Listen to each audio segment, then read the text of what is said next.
And we'll come to order.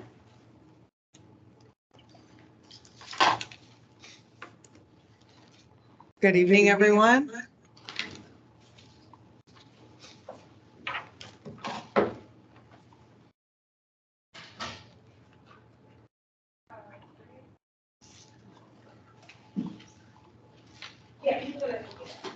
Oh, that's a neat guy. Right. Excellent. Happy New Year. We'll just take one more minute. Hi, everyone. Hi.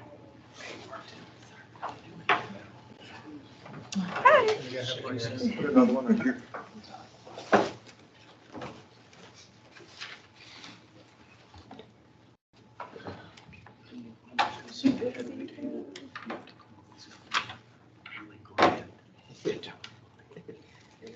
Cameras are all looking at you. Good thing about that, though.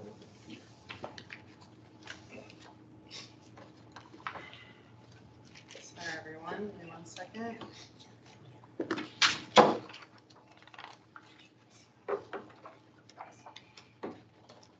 Okay, we'll go ahead and take attendance quickly before kicking off the training. Lisa Ortiz.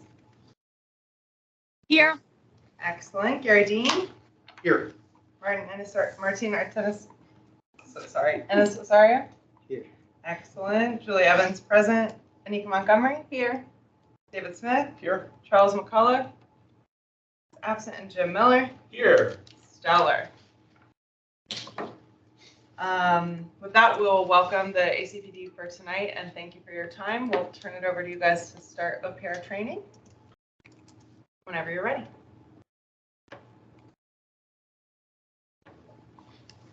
All right, so this is us rounding out the training sequence for ACPD. This is the first of 3-part series to what we'll be presenting as Office of Professional Responsibility. So one of the things I want to remind you that this is by no means indicative to inserting where the IPA and the COB will be inclusive in this. This is letting you know, it's informative to let you know what we're doing now, which all other trainings that we've done have done that. I know it's been a while since we've been together for this, so I just want to make sure we understand that this is what we are currently in our current process in the midst of administrative investigations and things of that nature of how that's handled. Okay.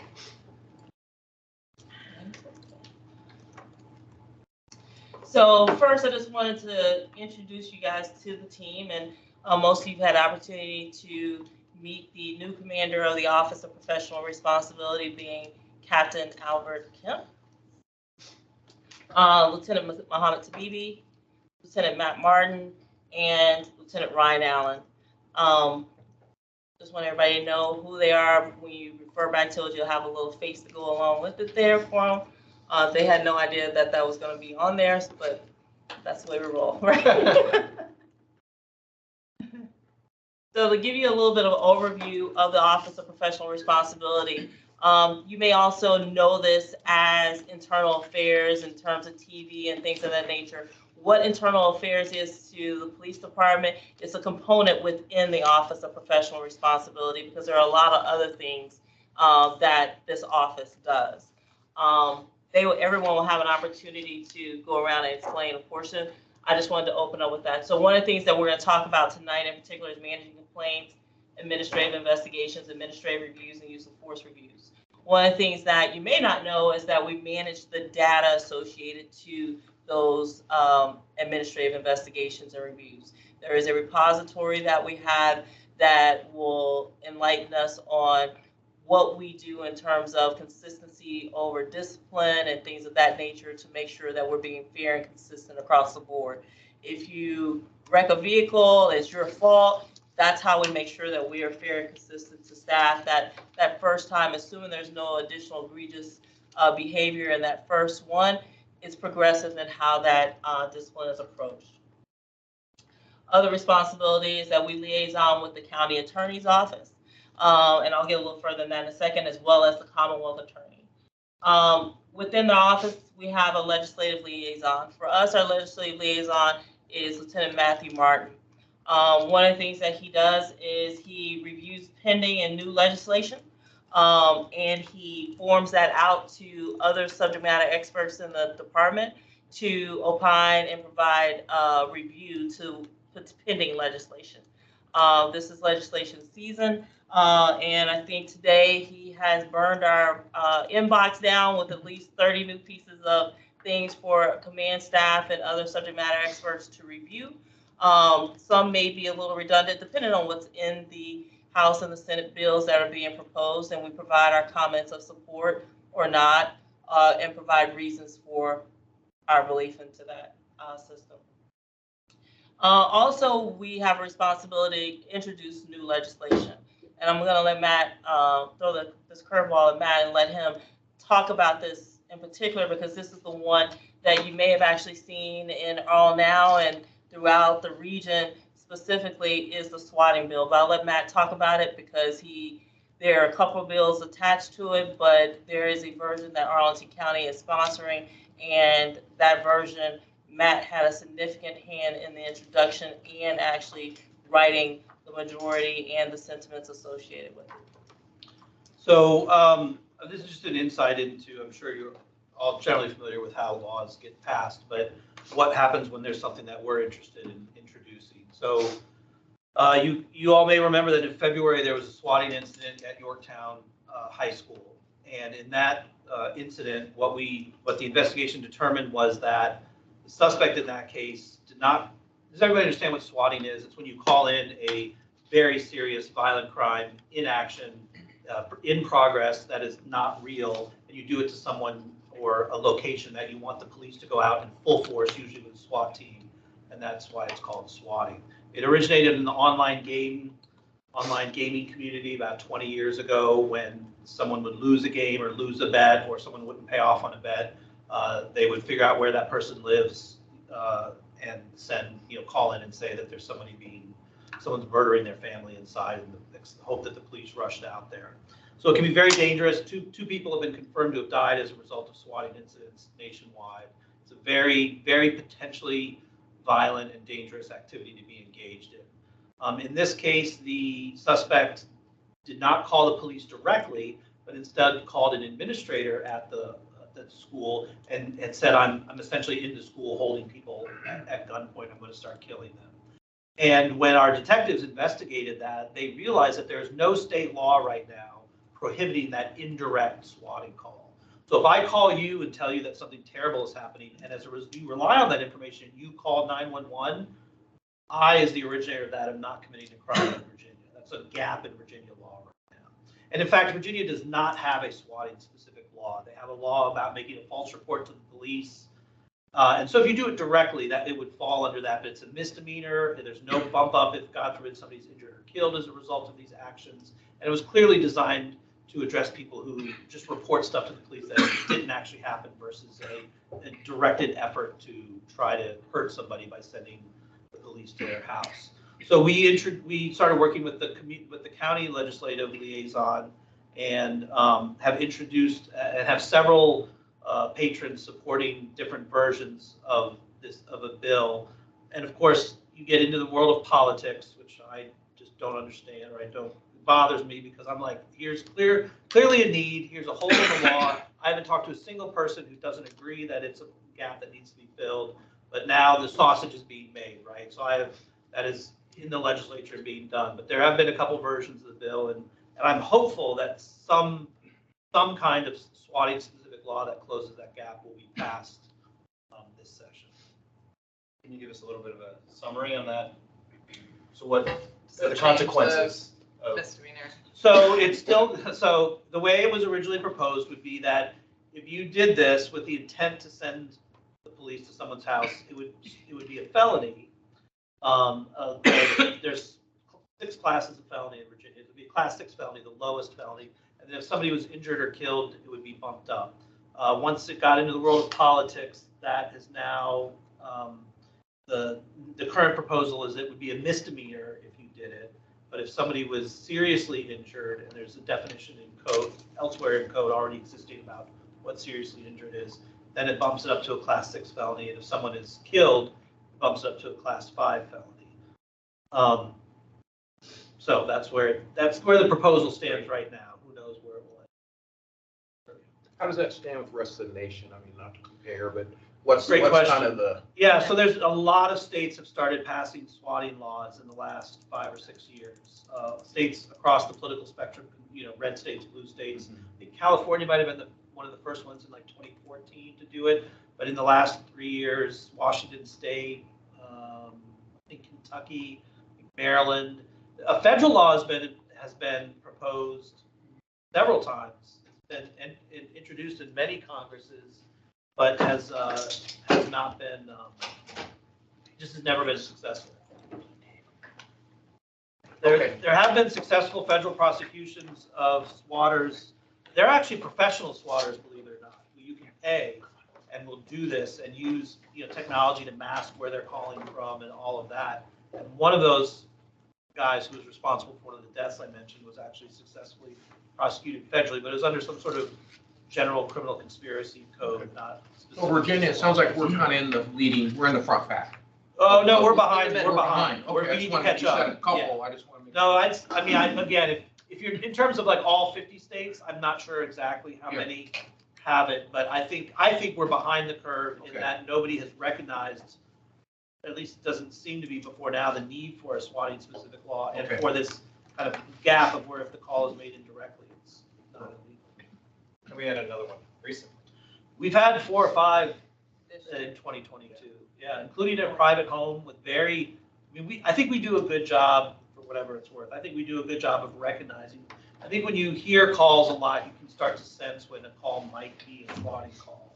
When somebody calls and says, "I've just killed, both of my kids, and I'm about to kill my wife and then kill myself," that certainly could happen, but that is a very, very extreme report, and I would say that in probably all of our experience, the people who actually do that don't tend to call in the middle of it and say they're doing it. So I think we do a very good job of balancing a good response, being safe, being tactical, but also acknowledging and recognizing that this might be a swatting call. So let's, respond proportionately and try to figure that out.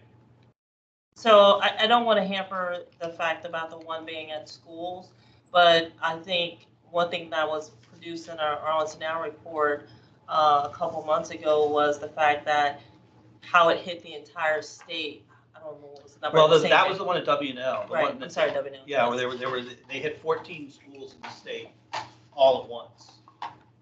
We don't know who it was because the call was untraceable, or at least I don't know, maybe somebody does. But clearly that had to be a coordinated effort to hit 14 schools in Virginia, all like within an hour. So I think one of the things in regards to our biggest concern, as well as the safety of the community in the midst of this, was recognize, identify how many resources that we're using and where those resources are coming from.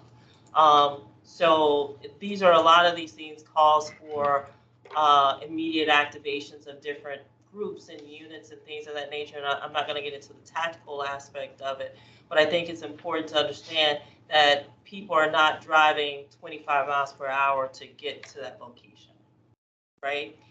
Whether you are in the county, out of the county, and just a matter of all the other resources that's being depleted from the rest of the county for those people who really need the resources, and it may be a delayed because everything's focused in one place. So I think it was something that we saw a very big need. Matt took the plunge and went full head on that, and yeah, and he did a wonderful job coordinating efforts. We don't do this in a vacuum. As he said, he worked with the county legislative liaison, but it's also, what other organizations did you speak to? We presented to VACO, the Virginia Association of Counties. We spoke with Virginia Association of Chiefs of Police, Virginia Municipal League, the state 911 board, because obviously it impacts 911 operators. So we tried to present to as many people as would listen. All right. Any questions about how that process works for us and how we identify some of the concerns and the needs or the gaps associated with legislation? All right, now, thank you. All right, so then we move to after policy and legislation is enacted or repealed, it comes back to our policy. And when it comes to policy, it's develop, review, and research. That develop, review, and research, while Matt is the essential function to that, he has one civilian that is a retired officer who helps write policy. But in terms of the review of our policy, particularly, we want to talk about the different stages of review of how we determine what's there. So if we have either an existing policy where someone identifies a deficiency in it or the desire for a new policy, we will first do a lot of research. And I think one of the best ways to do that is to look at what other departments are doing.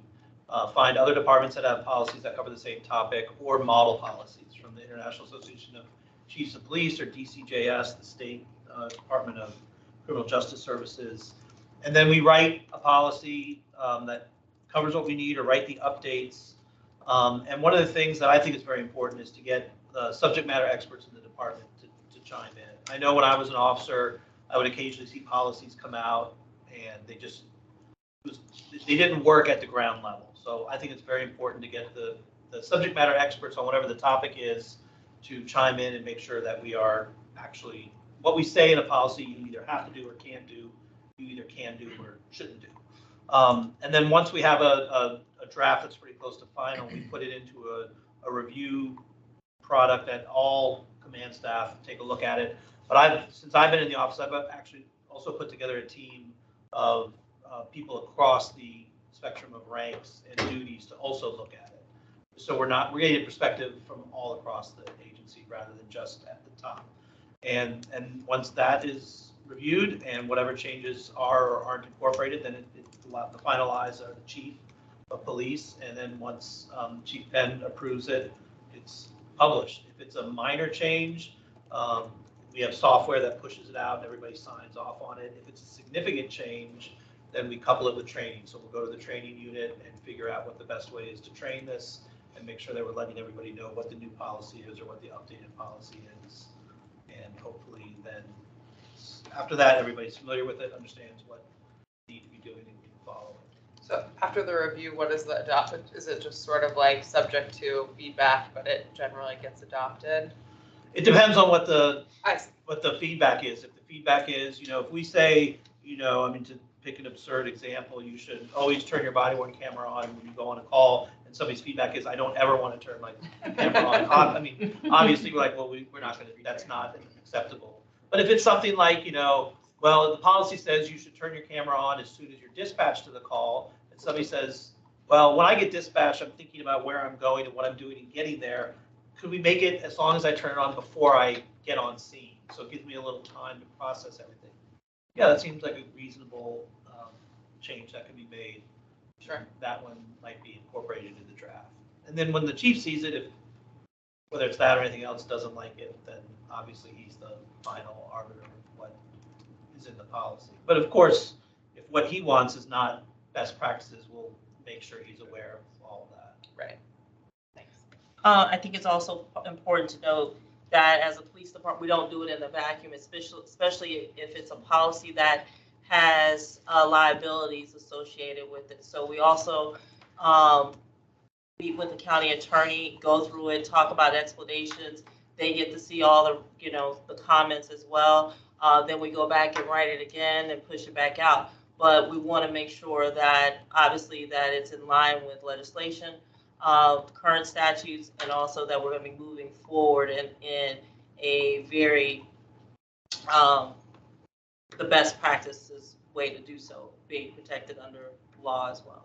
So depending on anything that would be high liability, like a use of force policy, we want them to review those items at great lengths, and we will go literally sometimes, depending on that particular policy, line by line with them to make sure we're in line with what the county wants to see as well. So fast forward, hope it never happens, but what if something happens and we have to, be the COB as far as, investigation or things like that. So if we when our team come up with policy recommendation, I know that our things are recommendations, but how do you see our interaction? Let's say it's a policy thing. We come up and go, hey, we think this policy is might need adjusting. Yeah.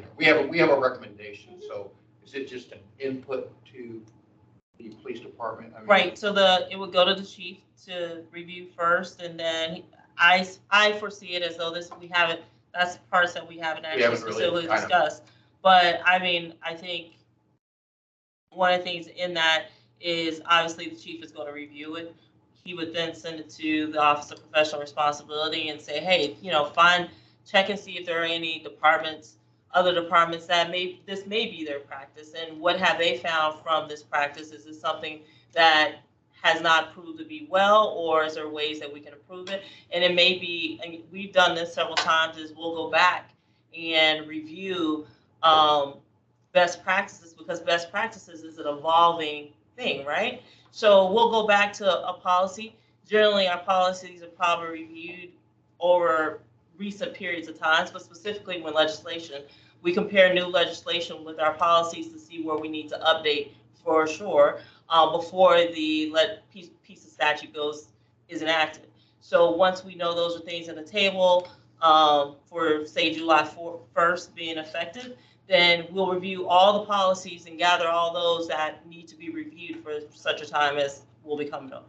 Okay, so our thing here, again, I'm not the expert on ordinance and stuff, but it sounds like from us, the chair picking our stuff to the chief, Yes. and then the chief to you. Okay, that's what I wanted to do. Yep, and that's consistent with the ordinance as well. Yes, thank you.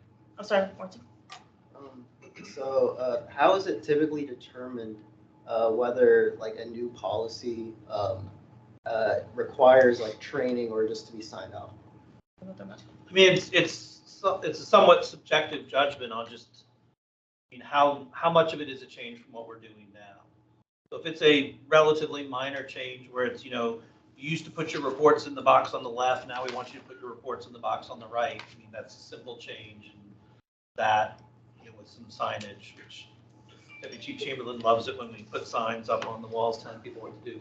But that would be a minor change if, for example, we were to change substantially our body-worn camera policy about when to activate it, when you can turn it off, when you can mute it, and we had a widespread changes that were going to be a significant difference in how officers kind of live their day-to-day lives. That's one that would need to be trained. But there's nothing written down, or it's somewhat of just a judgment call on, is this something that you think people can absorb relatively easily, or is it something they need to be taught how to do? It's that whole thing with muscle memory. Like we've pretty probably been trained to brush our teeth, right? So, and that's one thing that we talk about constantly, and things that we do, and being intentional about it, is that if it's something that's built into muscle memory, is how I see it, and we need to change that behavior that's when you need the training, because it's something that you need to be intentional about the change that we're going forward with. The other one would obviously just be anything that's high liability, right?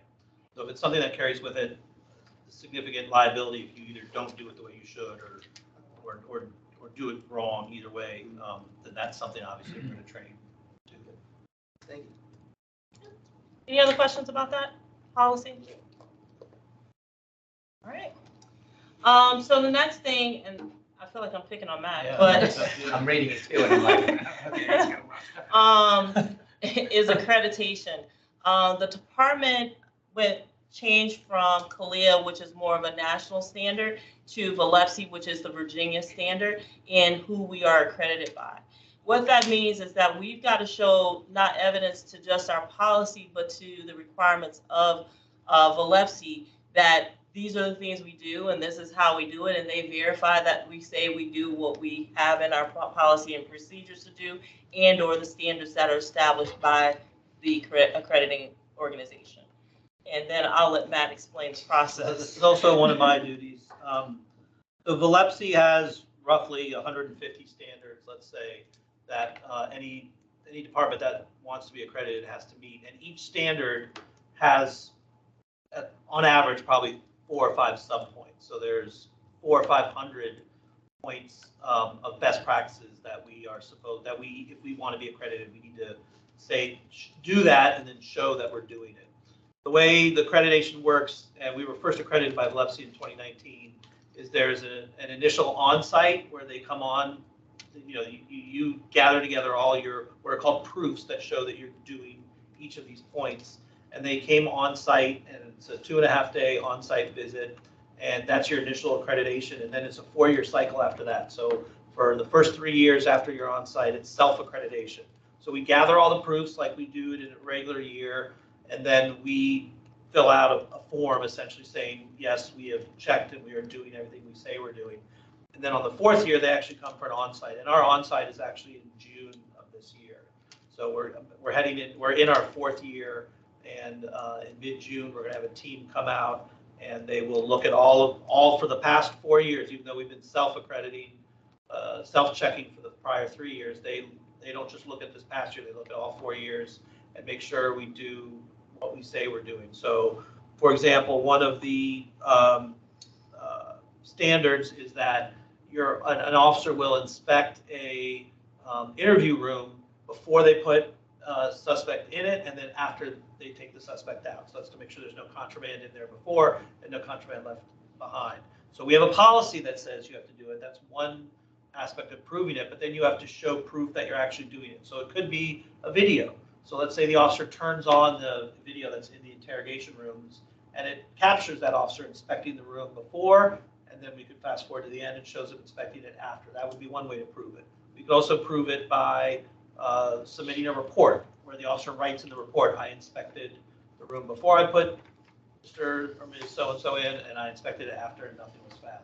So those are just quick examples of some ways that you can prove that you are actually doing what the standards ask of you. And once the team is on site and does the on-site and files a report, then the commission votes on whether or not we retain our accreditation. That usually happens roughly 2 to 4 months after the on-site visit.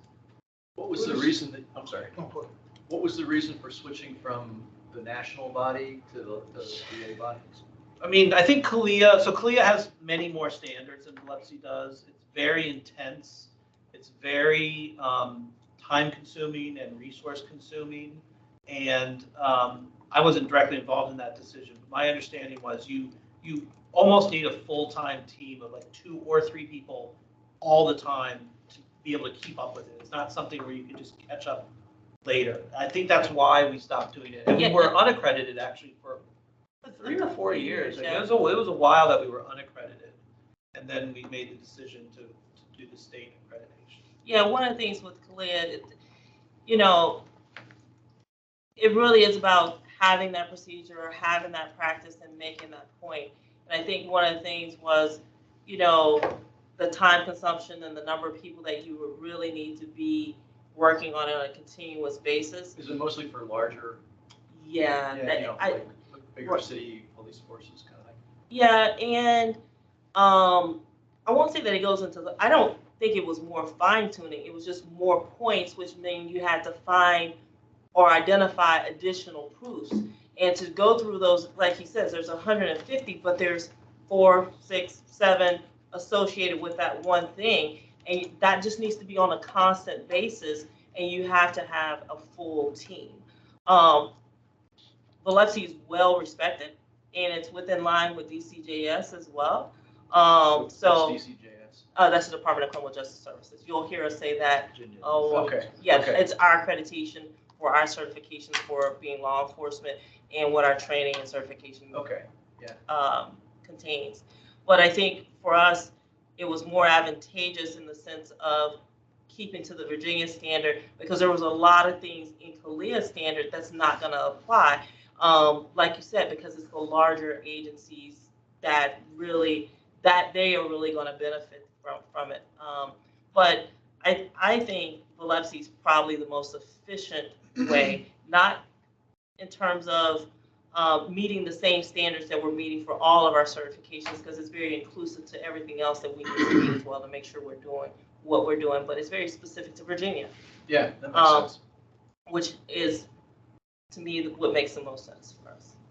Captain Chamberlain, yeah, I'm just looking, so The way I see it here is Biloxi falls under the Department of Criminal Justice Services, is that correct? What I see on the website. Oh. So now, does that fall under the State Attorney General?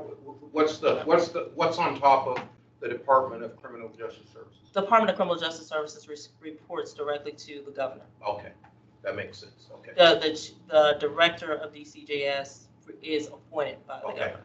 appointed by the governor, thanks. All right, anything else about accreditation?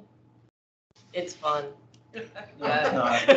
Compliance reviews. Terrible. We all like it. This is Matt's first full-blown way of going through this process, and he's doing a great job with it with the team that he has working with him. And he is going to see us through the finish line with so much enthusiasm.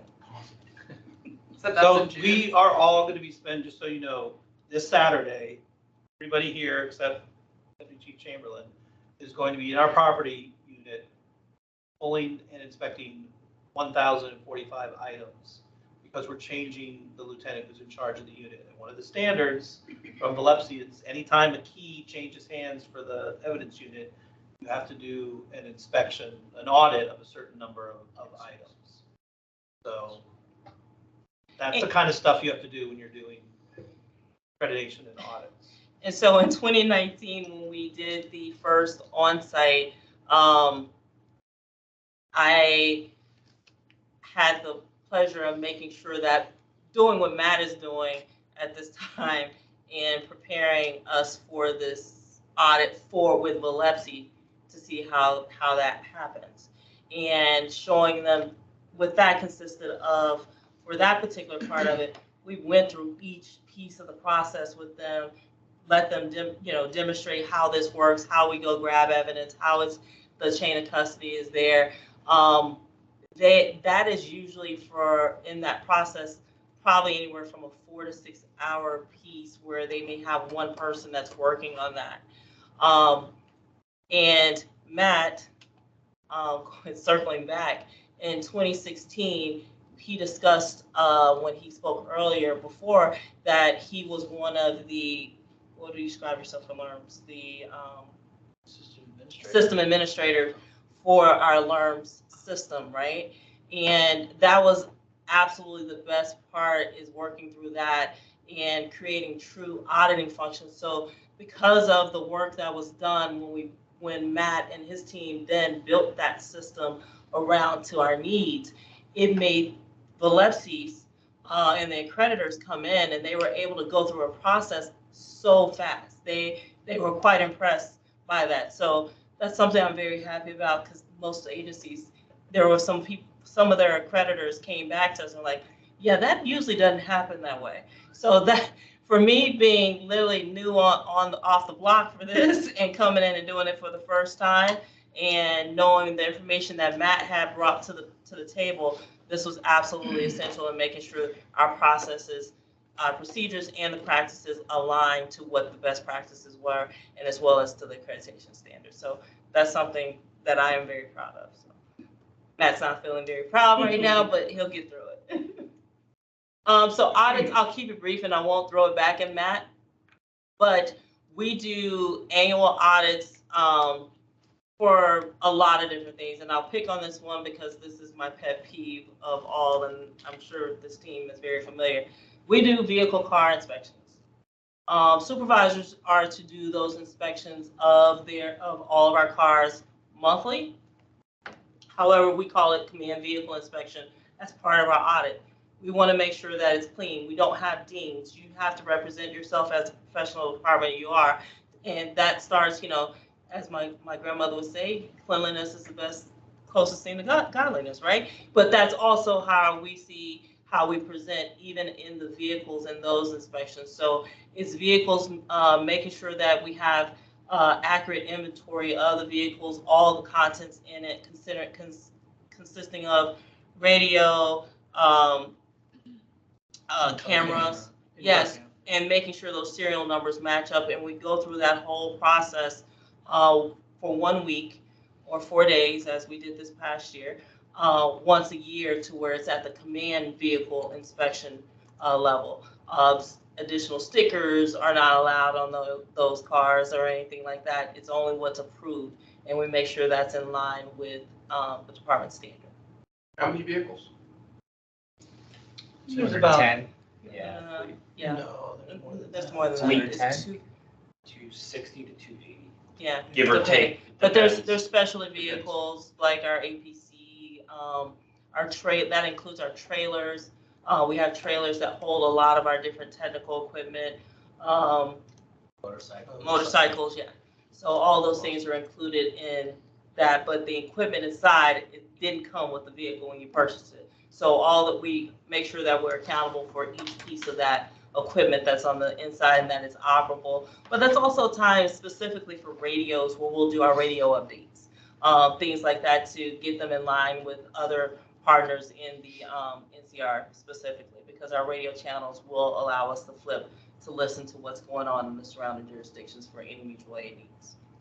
What are some of the other significant audits? So we do a weapons audit every year, so we'll pull the equivalent of 2 squads. So sometimes it'll be patrol squads, sometimes it'll be detective bureaus. We'll pull the equivalent and we'll have the supervisors go through and write down everybody's serial number, and then they send that to me, and then I check that against the master list to make sure everybody has The right one? the right gun that they're supposed to have, and all the ones issued to them are documented. We do an audit of, the computers we work on in our cars are called MDTs, mobile data terminals.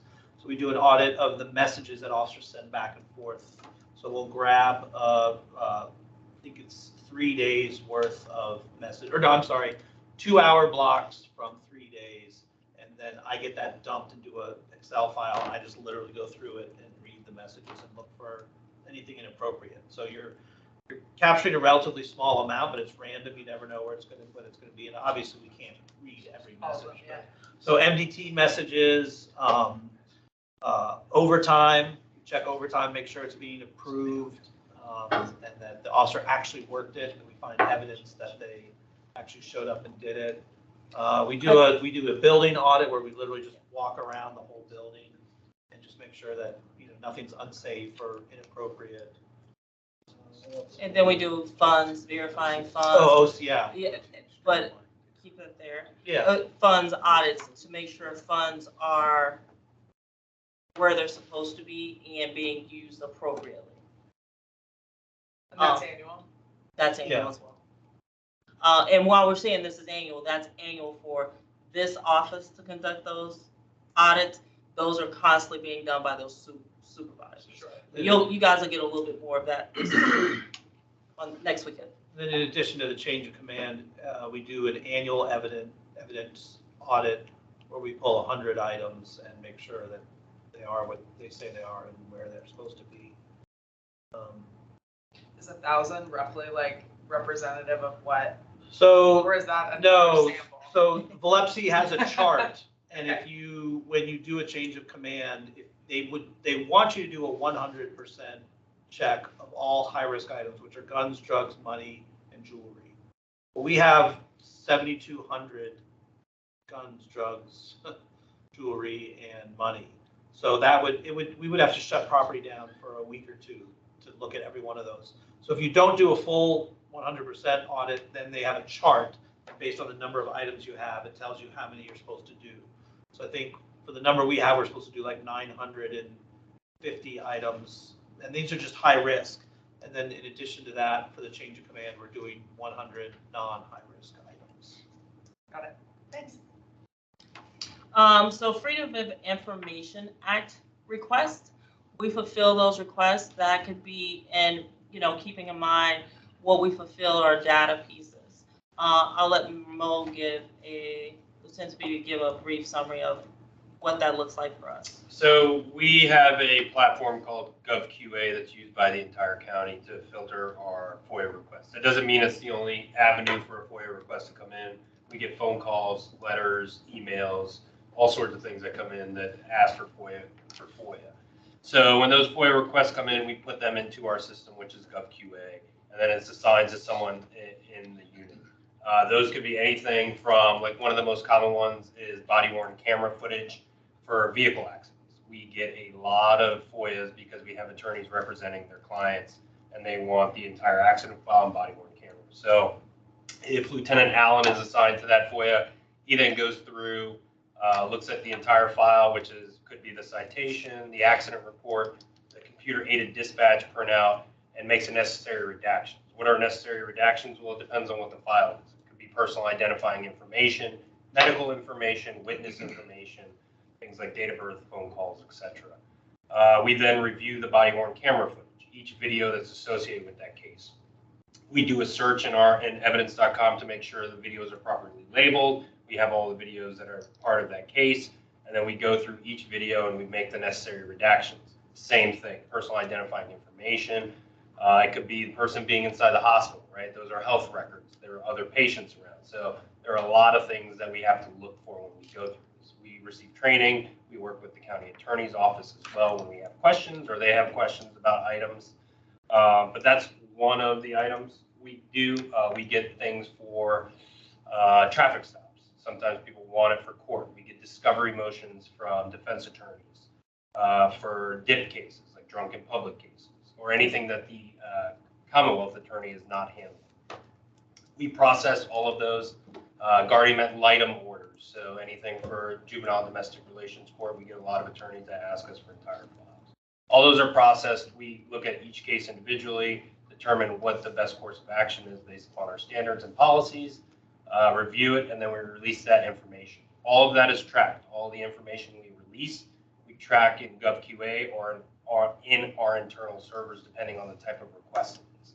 And then if we send out any video as well, that video is also tracked in our internal system in evidence.com with an audit trail as to when and where it went and who it went to. We average, so I came on about 2 years ago. When I came on in 2021, the average for 2021 for FOIAs was about a little under 700, I think.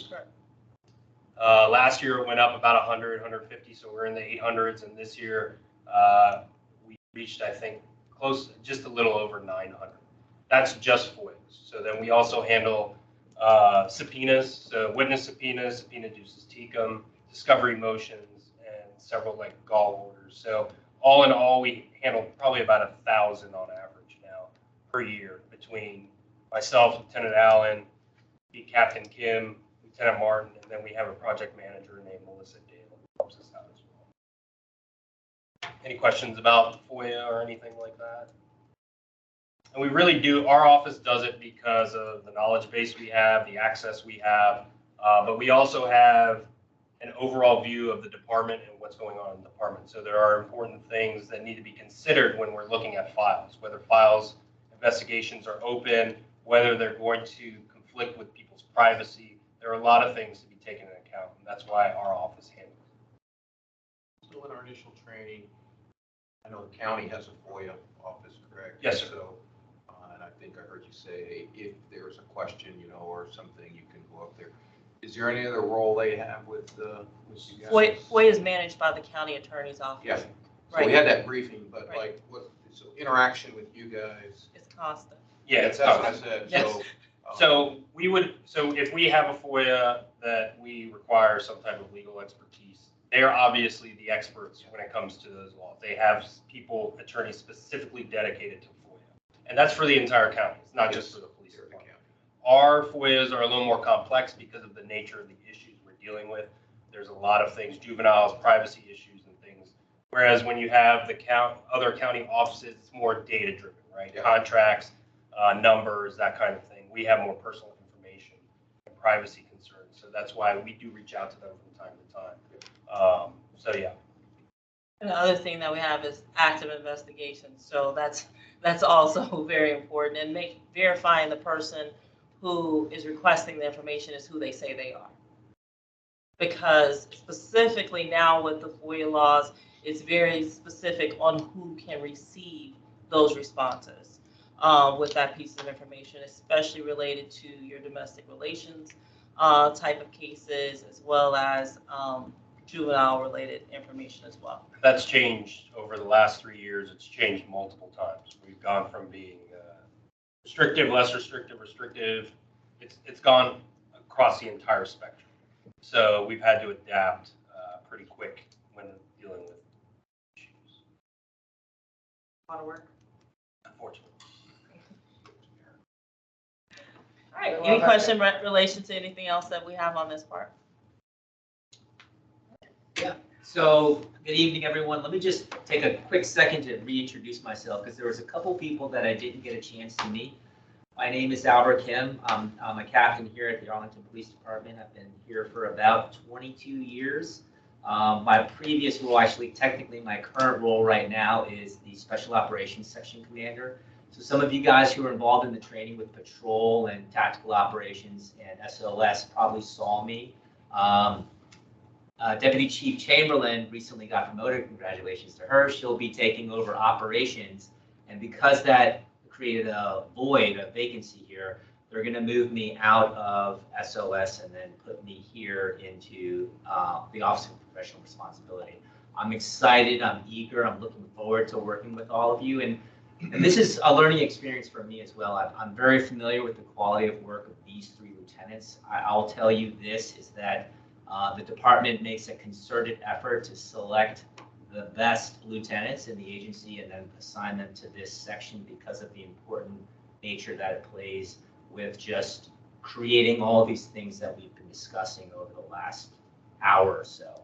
Because as we go into this mission statement and as I was reading it, you can see what's up there. So the first part is influencing and establishing sound regulations and policies. So Lieutenant Martin kind of explained his process to create policy, but why that's so important is that is the playbook that the officer is going to use when they're handling the incident. They're going to look at that policy, and that policy is going to drive their action. So if it's, hey, I just see a vehicle, it's not stopping, can I chase it or not? That policy is going to drive that. This individual is doing this at this type of domestic incident. What should I do? What can I do? Policy drives that.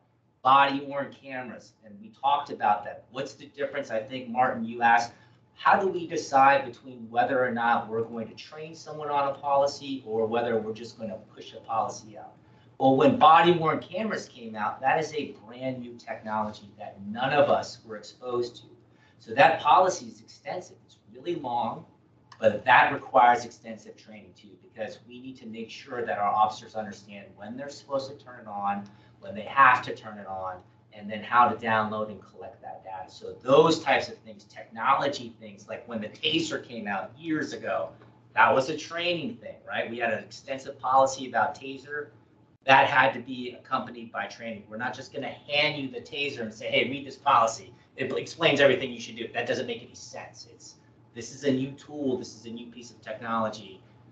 There needs to be some training with that. So thankfully, we have a very sharp team here who designs all those policy and understands what they need to do with that. So that's part one. Part two is ensuring integrity between the police department's actions and our governing laws, regulations, policies, and professional standards. Okay, well, that is a very fancy way of saying, was the officer's action in compliance with the law, the policy, and our standards that we've created, the very high standards that this agency creates for itself?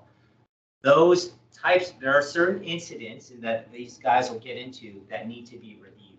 Like when we apply force on someone, that action needs to be reviewed to ensure that it was legal and it was within policy. And if it was within our standards too.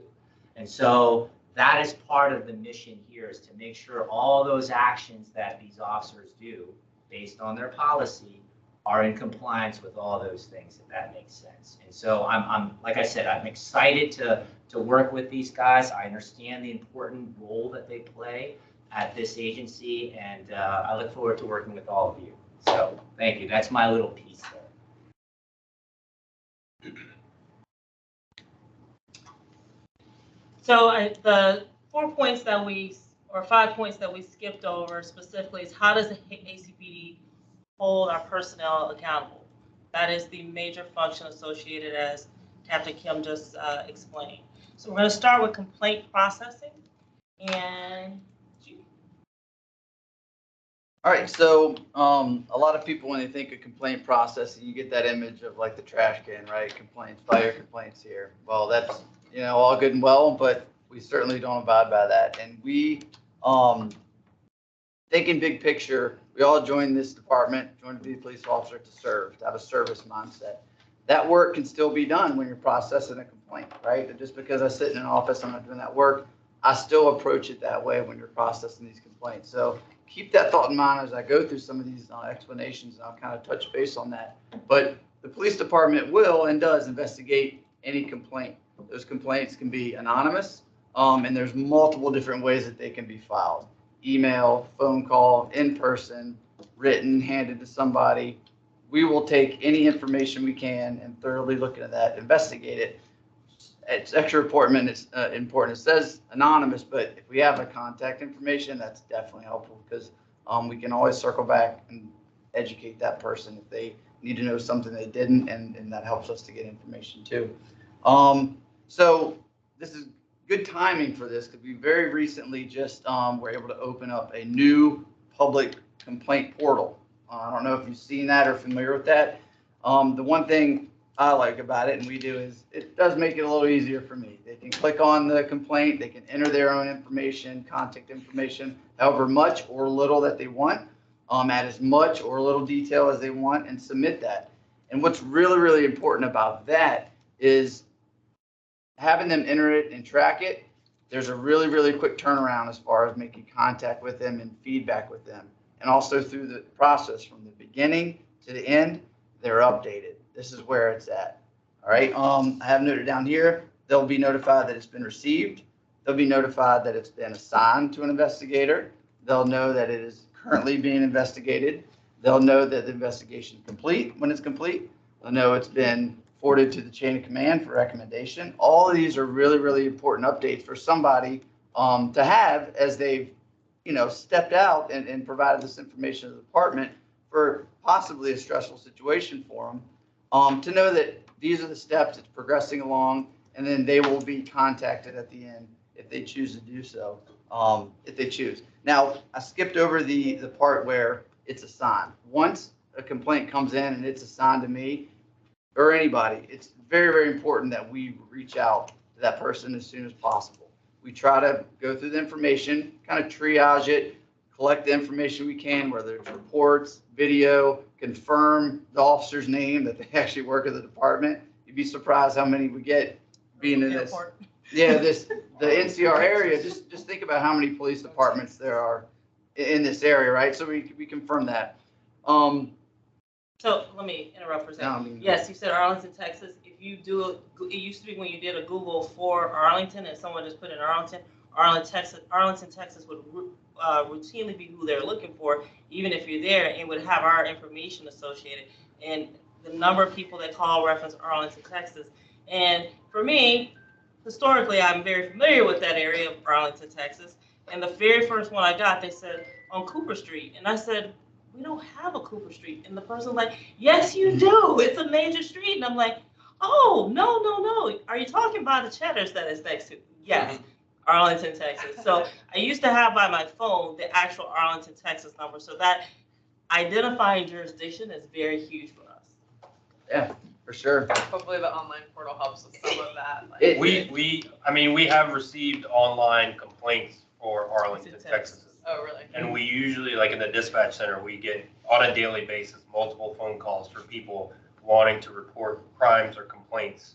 And it's Arlington, Texas. Some of the dispatchers, when they hear the street name, like Deputy Chief Chamberlain said, they're like, are you calling for Arlington, Virginia? And they're like, no, Texas. It's very common.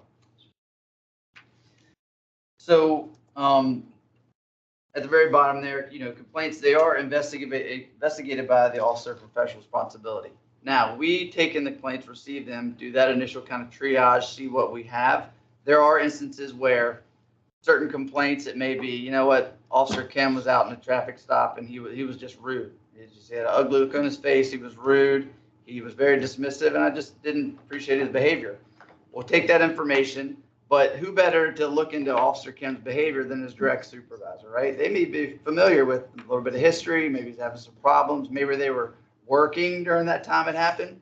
So our office will collect that, enter the complaint, and send that to Officer Kim's direct supervisor, investigate the matter, please, interview him and see what's happened. And we'll monitor that progress and ensure that they're taking the necessary steps to investigate it.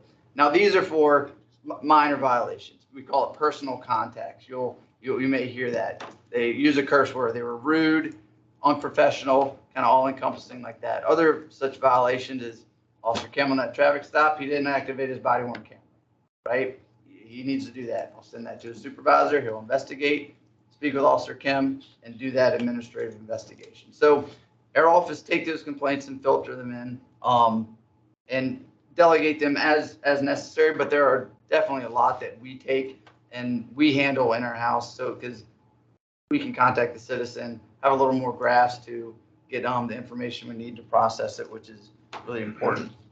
If you want to click on the next one, I can. So looking at submitting all the relevant case information, we have full access, all the reports, all video, the body worn camera. You can't beat it. It tells the story right then and there, a lot of the story. Photos and any other citation database as far as if they wrote a ticket or something like that.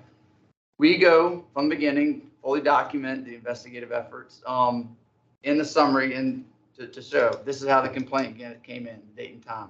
These are the things I reviewed. These are the steps I took, the date I took these steps, who I talked to, what they said during their interview, all the way during the investigation, and then come to a conclusion based on what we found. Now, it's important, kind of circling back, to have that service mindset when we come down to a conclusion and a finding, right? We understand we're not going to make everybody happy. Our job isn't to make people happy, right? But we want them to understand what we did, why we did it, when we did it, so they have that background and that knowledge. Because ultimately, we don't want to be right. We want to get it right and make sure they know the policy, make sure they know the steps and kind of procedures that we took, not only on scene, but then in the complaint, what steps we took to satisfy, your questions. Just this morning, the very first thing I did this morning, I had a 25-minute phone call with the mother of a juvenile who was stopped with officers and had an interaction. I talked with her for 25 minutes, and her complaint had 2 questions.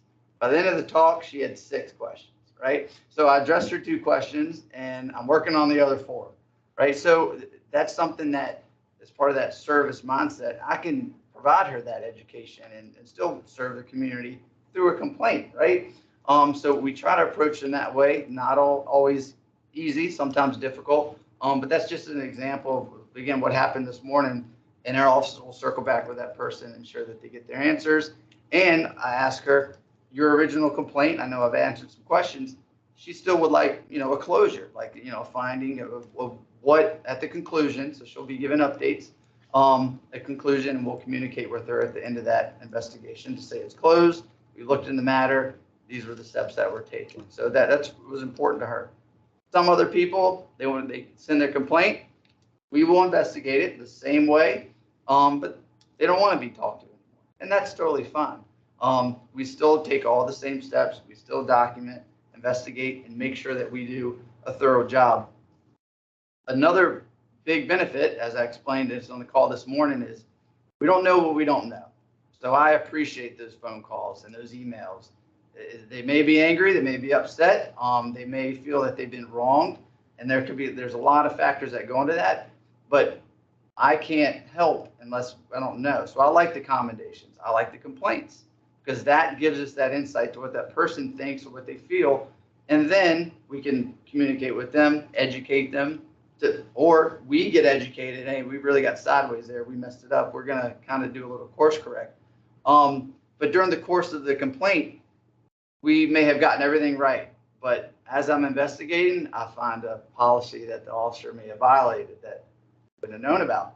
So now I can address that with the officer. And that's a win for us, right? We wouldn't have known about that unless we were told or it was addressed to us through the person sending through the complaint. And so we take that just as serious, investigate that policy violation, ensure we follow up with the officer. If there's corrective action, discipline, we'll get into some of that later. We'll certainly get down and meet with them and make sure that they understand. And from a complaint, now we know we've addressed it with that officer. Now that officer is on their squad, and now they're setting the right example for others to see. So, I mean, it's that step trickle system, and it really spreads out slow but sure. That's the mindset and the view that we have when we do these actions, investigations, to make sure that we do it correctly, we're fair, consistent. But again, look at it to grow, to serve the community through processing complaints, because it's important, and providing correction to our officers if and when we need that. I got sideways there a little bit. I want to make sure I touch on everything. So I touched on forwarding through the chain of command for approval and findings. Our office conducts the investigation. It comes to a conclusion, and we'll talk about whether it was sustained, not sustained, exonerated, or unfounded. That investigation, the facts, then goes to the chain of command of where that officer works. Their direct supervisor, their lieutenant, their captain, the deputy chief will look at that and determine what the recommendation for discipline is. Myself, Lieutenant Martin, Lieutenant Tabibi, we don't write what the discipline should be, right? We investigate, we find the facts, we come to a conclusion, and we present it to the chain of command so they can independently look at the investigation and then determine what the discipline will be. A little on the administrative end for complaint processing, our office assigns an IA number. So IA Pro, that's our database that we keep track of all our complaints, investigations. We complete that final review and that closure process. The closure process is making sure that in these day and age, it's data driven. We need the data to know how many complaints, how many were sustained, how many were unfounded, exonerated. So we go through that investigation and make sure it's tagged appropriately. It was within policy, not within policy. Sustained, this was the corrective action taken. They were suspended 4 hours. All of those data points we enter into the iPro system to make sure that investigation, when it's done, it's not done until we enter it and make sure it's tagged appropriately. So we can go back and pull that data and do that research, build reports if we need to, in order to, again, look at where we maybe need to touch up on some policy, right? So a lot of officers are kind of violating this one. Maybe it doesn't make sense. Is it not clear? Let's go back and take a look at it. We'll have a conversation. So we use all that data in iPro to better the department and office as well. I have a question. Sure. Is this like the order that happens? Do you assign the IA number at the end of the process, or do all complaints get assigned an IA number? So when you talk about an IA number, that's the complaint. So that has a CMP number. Each one of our numbers have a prefix to it. So it's the year, the CMP, or in this terms, we were referencing IA, meaning, and that's actually AI, that's actually backwards, but administrative investigation. So that tells you pretty much kind of how the source of the investigation took place. CMP references an external complaint. Administrative investigation will be something that was generated internally. Administrative review, and we'll get into all that in a few minutes, that is a review to determine whether it's in policy or not. But that's where those numbers come from. So if it begins in patrol, SOS, CID, the number is not there until it gets to OPR. Right. And then the public complaints are assigned a number at the onset. Yes. Yes, correct. What's the volume of complaints like typically annually? Last year, I believe we had 6. We average about in the 50s for citizen complaints. Administrative investigations, I think. Right about the same number. We're about 50-50 last year. So right at about 100, I believe that's off the top of my head. I will tell you that this year, and looking at the numbers, we have gone a lot higher.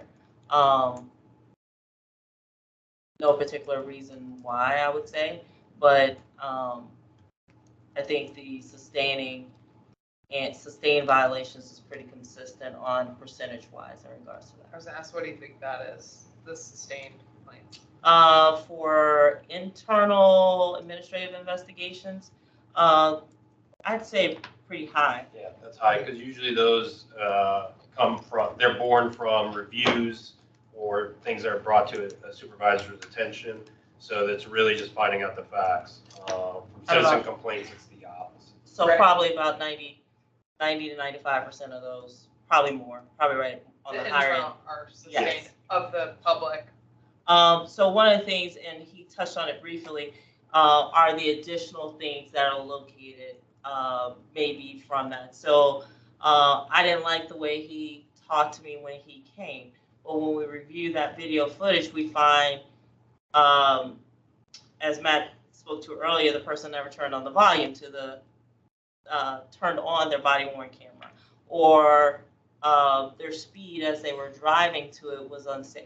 Those are, it's the little things on the outside, some of that not so little, but in that sense, like that, those are a lot of things that we find in association with the external pieces. As far as complaint reports, is it a pretty mixed bag as far as, online website entry? I'm talking external, online, telephone call, or what's the? How we receive them? Online and phone calls. So we have a phone number as well that they can contact, 228-4076, and ECC usually refers people as well. So it's majority phone calls and emails. Okay. We do get occasionally some write-ins, like on a complaint form. That's a very small number, but it's usually emails, like the online form, or a phone call. Okay. And coming into the station, those are few and far between as well. We don't get a lot of those. Before we go on, I just want to see, does anyone need a break for 5 Yeah, minutes? we We can, want to keep, we can, go through that. we can, we still have a bit more to go, so we want to take 5 or 10 at the course. Does anyone need a break, or we want to keep going? Just want to finish this? Oh, Keep going. I do have a question real quick. In your example, you referenced the volume and the body camera being down. I was under the impression that both video and volume were tied on the body camera. no, meaning if they don't turn it on, then it's not capturing the audio. You can also mute a body camera too, and there are exceptions to when you can do that. I absolutely missed that. So then now going back to, like, for example, how the body cameras work, I remember that if I'm in proximity to somebody and then something happens where a gun is pulled, it will trigger all the cameras to come in, for example. Not a gun. Not a gun, or something. A taser. A taser, thank you. If you activate a taser. Taser, okay. So in that So, example, then my body camera's on, and I'd have to also think, oh my goodness, I may be shouting commands and all that. Let me also turn on my volume. No, Not volume. You have to actively mute it. Yeah, you have to. That is an active action that you actively have, and there are very few circumstances you can do that. But as you can imagine, there are circumstances when you have to mute that. So, but there are very few and far between. Volume the other way. Okay, thank you so much. Yeah. Okay. Sorry. Okay. Thank you. All right, any other questions about this? Yeah, one last thought about here. In IA Pro, do you track the officer with badge number or officer names and never Yes. look at, like, generate reports? All Yes. Okay. We have quarterly reports. We track the officers in different ways, everything, and that file stays. So whether the officer's employed with us or not, and we have officers that leave and then come back, that file stays in that system. It never goes. Would you ever share that information with another jurisdiction or law enforcement Yes, agency? it is now required.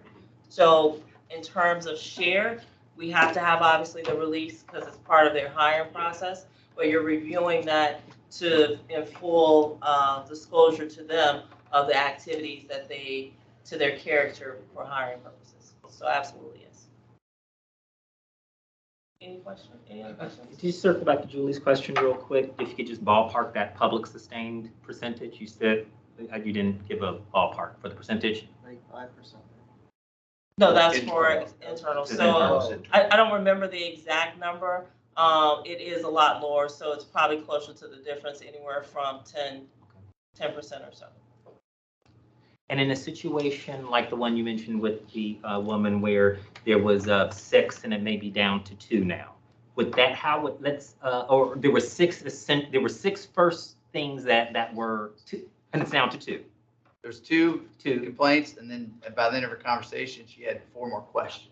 Not complaints. Oh, I'm 4 sorry. I thought questions. okay, Yeah, that you resolved actually some questions. And a lot of those questions, a lot of time, are going to be in reference to processes, understanding the process, or understanding why we do the things that we do. I think this is one of the biggest examples that a lot of times we hear in a conversation. I just wanted to go to the kitchen to get water. Right. Well, that's a safety issue for us to send you into the kitchen just to get water. I don't know anything about your kitchen. I don't Right. know anything. So we weren't trying to prevent you from getting water. We were making sure that we didn't have any safety concerns in regards to it. So once they hear it maybe from that, because it may not have been a space during the scene itself to explain for safety purposes, that kind of changed. So when we talk about questions, it's a lot of question and answer to processes. So we do take a lot of time explaining that. So let's say if it was a water thing, and then the second thing is, and oh, by the way, he hit the volume. He hit the volume on the thing. Somehow they knew, and he hit the volume. So you find out the person did hit the volume. So that is something that can be sustained. But the water thing, no, he was perfectly right in saying no to the water thing. Would that complaint be seen as sustained because one of the 2 points was sustained, or how would that be categorized? Yeah, so it's by the violation. What's the policy violation that occurred? Okay. And then that within that, say you have something that has 4 different allegations. Right. The whole complaint is not labeled as. That's okay. It's actually 4 different. It's 4 different things Okay. within that each one of those get a determination on the status of whether or not the officer violated the policy. Okay, so in theory, you could have a situation like this, for example, where there was 50 public complaints per year, but it really could be that it's 50, but it was actually 40. No. 40 incidents, When we say 50, that is 50 complaints. That's 50 complaints that themselves could have had multiple. Correct. Right. So that it could have been 500 Allegations. associated with that. Okay. Very helpful. Thank you.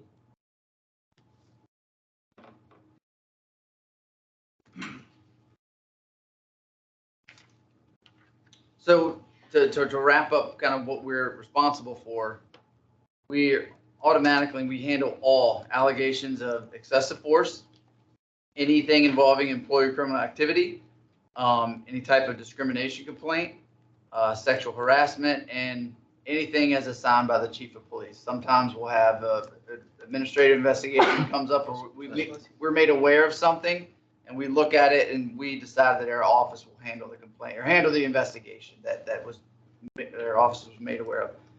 Touching base on the employee criminal activity, when we're made aware of that, there are a lot of steps and determinations that we have to work through. One, the criminal process takes precedence, right? So we have to allow that to begin and that investigation to go, and we'll parallel that and monitor that to take the appropriate action at the appropriate time. Every single one of them could be different and are different, and so that's just a thing to touch base as far as criminal activity. All right. So just one question. I didn't realize that you do the sexual harassment. That's all part of what your jurisdiction is too. I mean, so that might have nothing to do. Is that also public complaints, but internal complaints? Yeah, so if it's the county's policy for, say, an internal sexual harassment complaint, is that we notify the Office of Human Rights first and foremost. Because and that's I'm sorry, Office of Human Rights. That's a county department, Okay. separate from the police department. Okay, yeah. Totally separate from us.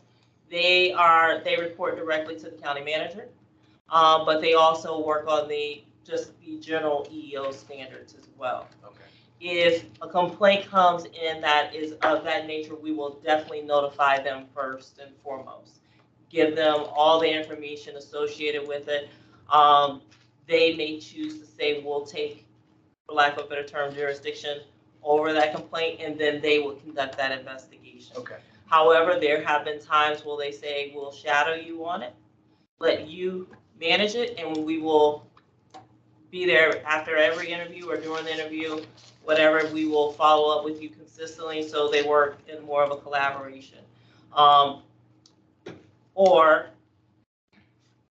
I'm gonna let you keep it, let me know where we end up, and then we will discuss where we need to go further, whether that is and I'm speaking very general, if there is something that we need to talk about at a larger group or something like that, they run that part of the process because it is definitely a human rights issue to make sure the employee is satisfied. The employees also have the ability to go directly to the Office of Human Rights as well. If they go directly to the Office of Human Rights versus going through the department, perfectly fine. Office of Human Rights will notify the chief that that complaint exists, and then he will make sure the Office of Human Rights has full access with no interference from the police department. Does that same thing happen on racial discrimination? Racial discriminatory pieces, you're talking, Well, there's a complaint. but you're talking from the public or from Public. internal? Public. Okay, yeah, so from the public, that racially biased complaints are handled by OPR. That's what that's Yeah, referring it's to. an OPR, but I guess, is there any linkage at the end of it? You know, I mean, they've got a whole office of diversity and stuff like that. Are they Yeah. firewalled? So they're firewalled away from any data in the county related to racial discrimination? Correct. Okay. I don't know if firewall is No. the best phrase for it. Well, I mean, either information goes there or it doesn't, so, Well, you know, as far as statistics or anything like that, I mean, is so there our any? racially biased complaints, if it's a racial biased complaint, there's one piece that I think has not been updated with this presentation is 19.2201C. This statute came in effect 2 years ago, and this particular statute requires for you to notify the Commonwealth attorney when a complaint comes in that there is a complaint of constitutional rights violations, excessive use of force, and racial-based and biased policing.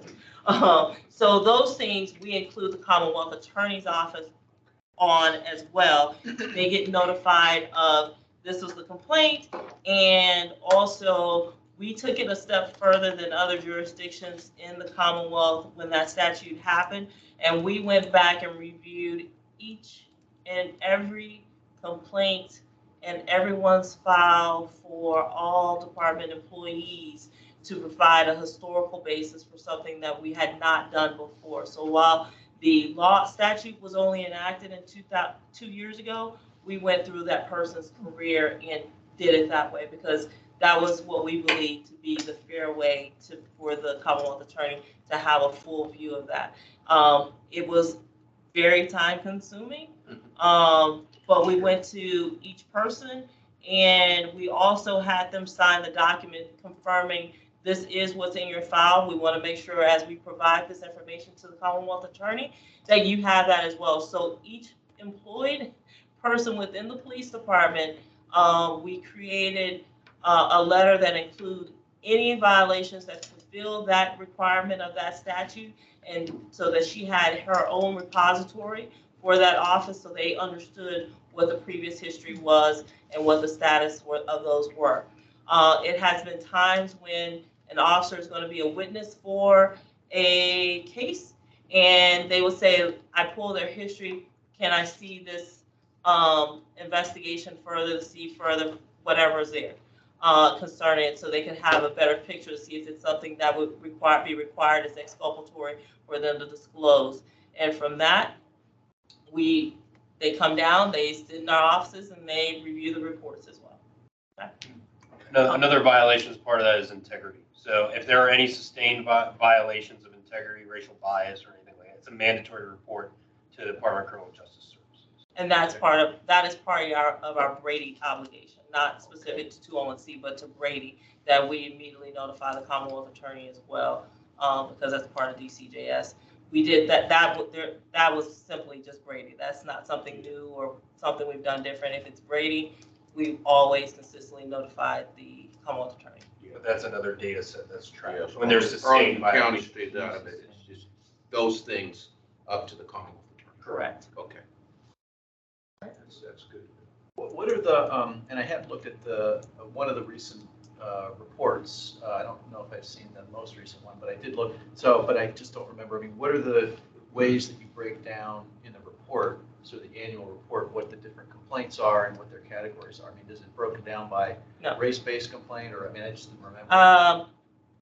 The last report we did it was a lot more robust than previous years, and we have plans to extend this coming 22's 2022's report. I don't know, did we break it down this past year? Not sure. I don't recall how we broke it down or not. That was 12 months ago. Okay, yeah, no, I hear you. Sorry. Any other questions? All right. Sweet. Okay, so we're going to go over some of the things we already talked about, but just into categories. So the first one is administrative investigations. Administrative investigations, like Lieutenant Allen described, they can be anything that's born, whether it's with the Office of Professional Responsibility from something we've seen, or it's something that's born in the shift level, right? A supervisor notices something like vehicle damage or something of that nature.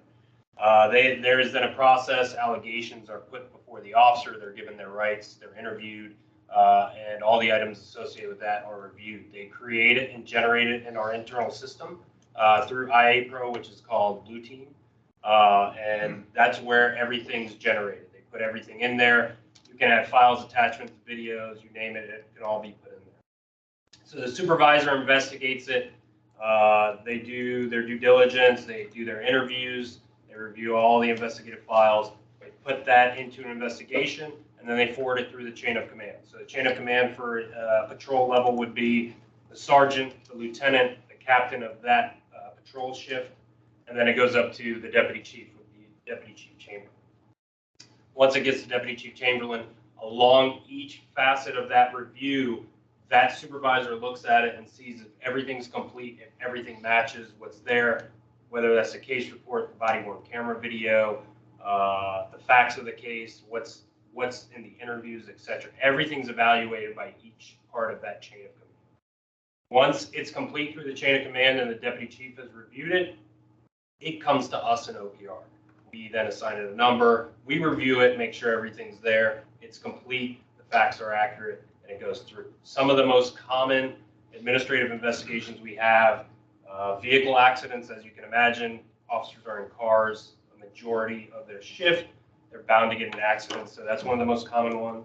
What we call DEMS violations, digital evidence management, body-worn camera, or in-car camera videos. Whether that's not activating it in time, muting it, sometimes because where the button is and it's on the vest, it's next to other things, sometimes it can mute. All sorts of things with cameras, everything from off-duty violations. So we do audits of telestaff, which is our internal tracking mechanism for time. If an officer has gone over hours or worked too many days, that's a violation of policy. That would be an administrative investigation. Missing court, that's another type of administrative investigation, and it happens occasionally. So those are our most common administrative investigations. Does anyone have any questions about that? Sort of adjacent, what is a good example of why you would need to mute body camera? So you have personal conversations that are outside of the scope of what's going on, or those personal conversations have some type of tactical or privacy concerns of a victim. There are juveniles sometimes involved, so things of that nature. That's one that could be had.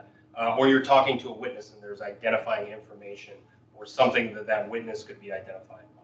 Got it. So those are certain circumstances. Any others? Yeah, I mean, if you think of yourself in a training scenario, if you're a field training officer and you've got a recruit with you and they're just not doing a very good job and you want to kind of pull them aside and reset them and point them in the right direction, that conversation really doesn't have anything to do with the criminal prosecution of it. So while you're doing that, or if a supervisor wants to have a corrective conversation with a subordinate, so anything that's administrative in nature, they can mute, if that's occurring during a call where their body cameras are on, they can take that officer aside, mute it, have that conversation, come out of mute. They're supposed to announce before they mute it why they're muting it. It's got to be one of the allowed reasons. So I'm going to mute my camera to have an administrative conversation with my officer, mute it, have that conversation, unmute, and then get back to the call. Got it. Thank you. Yeah, and when they mute, they also have to make, like Lieutenant Martin said, the notification, put in their report. Any other questions about administrative investigations? Okay. So administrative review. So the difference between administrative review and administrative investigation is an administrative review is required of certain actions by police officers. So some of the examples are vehicle pursuit. Every vehicle pursuit is reviewed by a supervisor, whether they determine whether it's in policy or whether it's not in policy. So if I'm the supervisor and my 2 officers engage in a pursuit and it's within policy, I review it, I write that up, I say why it's within policy, what they did, the outcome, I attach all the documents related to it. Now, if I'm reviewing that vehicle pursuit and I observe poor driving behavior, right, I have now created an issue where I have an administrative investigation that's born out of my review. And the reviews are done, that's one of the reasons why we do it, right? Because we want to make sure that the officers, they may be within policy on the radio, they're falling for a violent felony that just occurred, but we want to make sure that their actions are still within policy and within law. And so that's why we review those high-stress incidents. Another one would be foot pursuits. We review every foot pursuit, okay? So when an officer marks out foot pursuit and the supervisor hears it, it's up to the supervisor to determine whether it falls within policy on the radio to stop it or to let it go. And if it does continue, they then review that after the action is done. Same thing, review all the body worn camera video, the reports. They got to interview the officers, find out the circumstances, etc. It's all documented in that. Another one would be deer euthanization, to make sure that they followed all the policies, right? Have they notified a supervisor? Why were they there? Was it safe to do so? So there are a lot of things that go in. Was it properly documented? Forced entries into locations. So an example would be, we get a call for someone who hasn't, from a loved one that says they haven't heard from their family member in 2 months. They have a history of medical conditions. You get there. This is an easy one. You see the person passed out through the window on the floor. It looks like they need medical attention. You force entry with fire department to render medical aid, right? We still review that. We make sure that everything's within policy. They follow policy and procedure. All of those reviews go through the chain of command, same as they would for an administrative investigation. During that review, like I said, if we discover that there are policy violations, we then initiate an administrative investigation into those policy violations or those allegations of policy violations. And that's a separate item that we write up outside the administrative. Can you describe the real-time review that a supervisor has, that supervisor is looking through there is some supervisory review of body cam as stuff is happening sometimes? Correct. And you refer to that. So what can you describe their role, like as it's happening, which would be hard to stop typically, like unless something's way out of whack, versus this review that happens and this administrative review for automatic foot, like when does that happen? So the supervisor right off the bat is responsible for the incident as it's going on, right? So my responsibility as a watch commander or a supervisor on a patrol ship, if I hear a vehicle pursuit, I need to know the circumstances of that vehicle pursuit. They don't fall within policy, I immediately stop it. Or if a foot pursuit, we'll stay with vehicle pursuit. Say the vehicle pursuit then gets into a stage where it's becoming unsafe. The car is traveling into Clarendon during nightlife, like at 10 p.m. on a Friday night, and it's going 90 miles per hour. Where it just came out of Roslyn on a Friday night, there's not a lot of traffic in Roslyn, right? But I'm now entering this corridor, and I, as a supervisor, say, cut it off, right? I ensure that my officers are no longer chasing that vehicle. I think you were referring to like actually watching it, and you look towards Captain Kim. So we have a feature in our body cameras and evidence.com. It's called the respond section, and we can actually monitor an in-car camera or a body-worn camera as it's on and it's recording. The officer would get a notification that someone has tapped into it. It's a different colored light, I believe. And that's another way we can monitor it. And those supervisors on patrol have started doing that with vehicle pursuits, where they can actually see what's going on. And they can observe the traffic conditions instead of just relying on the officers, right? It's another set of eyes to make those decisions. So that would be the initial, that's my responsibility. I need to stop it or I'm going to allow it, whether it's foot pursuit, vehicle pursuit.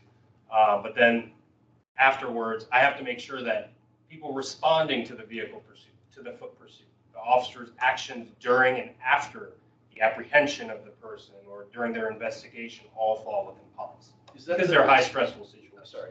Is that the sergeant's responsibility, or who would choose to activate the remote body-worn camera?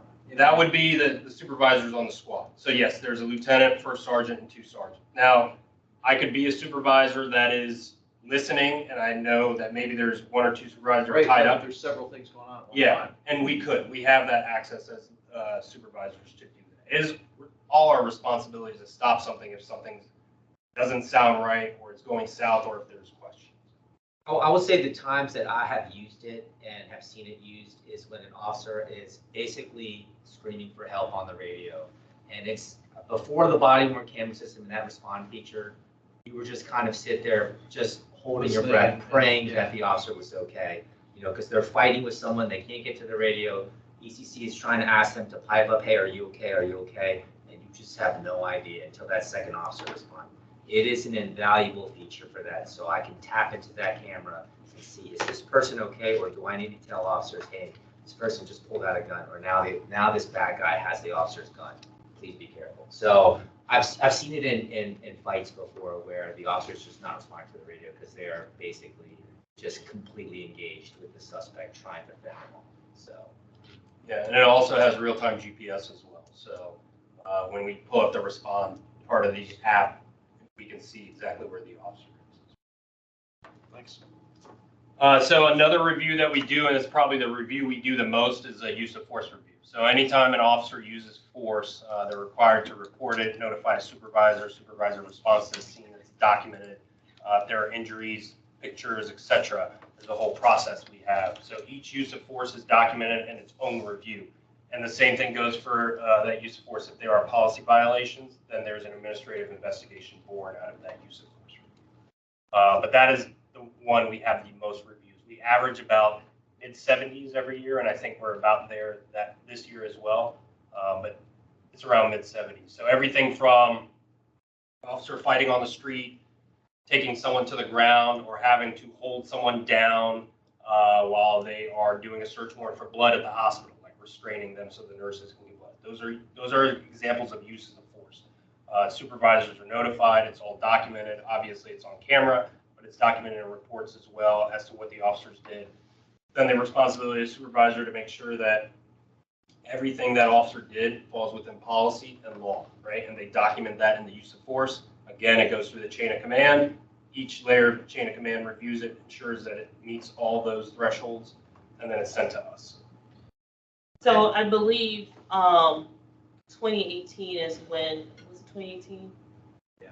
2018 is when the policy for use of force changed in relation to reporting. We report more for more things. So if you look at our numbers prior to that, it may appear smaller, but it was the change in what was required to be reported. So it's not that the number of uses of force increased, it's the reportable fashion. Was it 2018? Sounds about right. Yeah. You'll hear the term reportable use of force. And what that means is that's the use of force that by policy triggers a review by a supervisor. I mean, putting someone in handcuffs is a use of force, right? Fully compliant. They turn around, put their hands behind their back, we put handcuffs on them. That is a use of force. That is not a reportable use of force. That one doesn't get reviewed. So there's certain things that trigger the use of force and turn it into a reportable use of force. And the definition of that reportable use of force expanded significantly in 2018 because the department realized we weren't capturing and we weren't looking at all the things that we wanted to be looking at. So some things that the year before would not have been a reportable use of force, some very common things like taking someone to the ground, right? Before 2018, if you took someone to the ground and they weren't injured, that was not a reportable use of force. It now is. You can imagine we take people to the ground, you know, somewhat frequently, and even without injury. And so now that I think accounts for a large number of the increase, Right. From before 2018 till after. It is, and we were more intentional in to match our use of force. Where would these categories fall? Meaning, this was use of active countermeasures. So you'd have a better idea of understanding the types of force that are being used in the midst of that use of force that made it reportable. One thing we did was and this was us when we did this, was we removed the other as an option to explain the type of force because we wanted to make sure, what does that mean? Right? Only thing other would do was give someone an easy way out of explaining. And we need to be exact and specific because this data needs to be accurate. So What are some of the other types?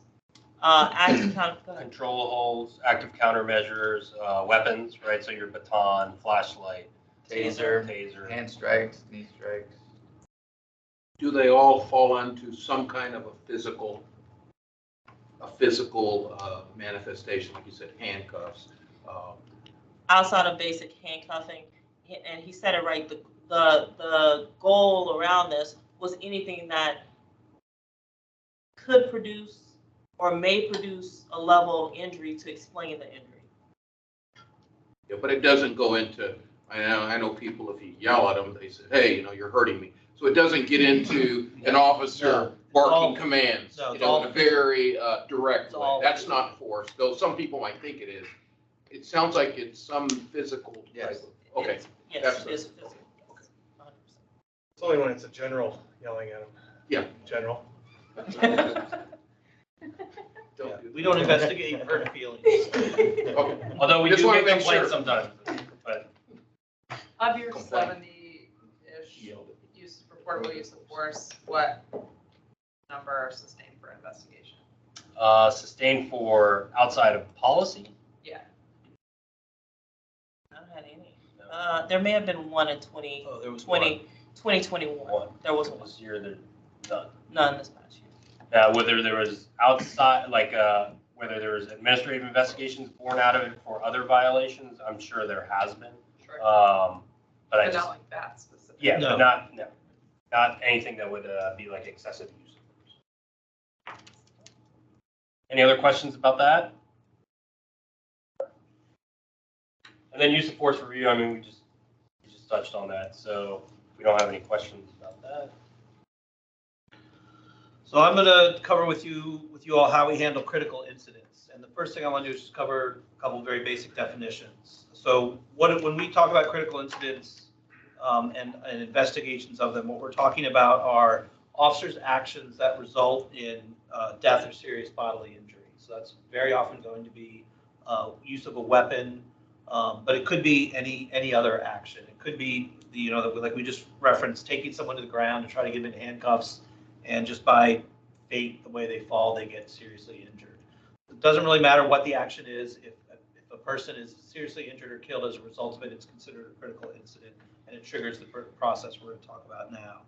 The other definition is involved officer, and what that is those are the officers whose actions resulted in the death or serious bodily injury.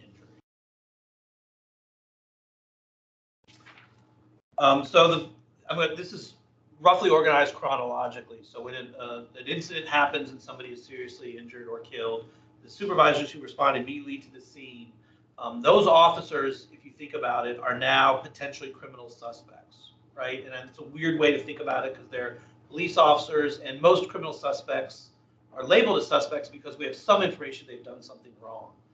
Police officers, when they use force and somebody is seriously injured or killed, even if there's no information initially that what they did was criminal, their actions are going to be investigated for potential criminal violations.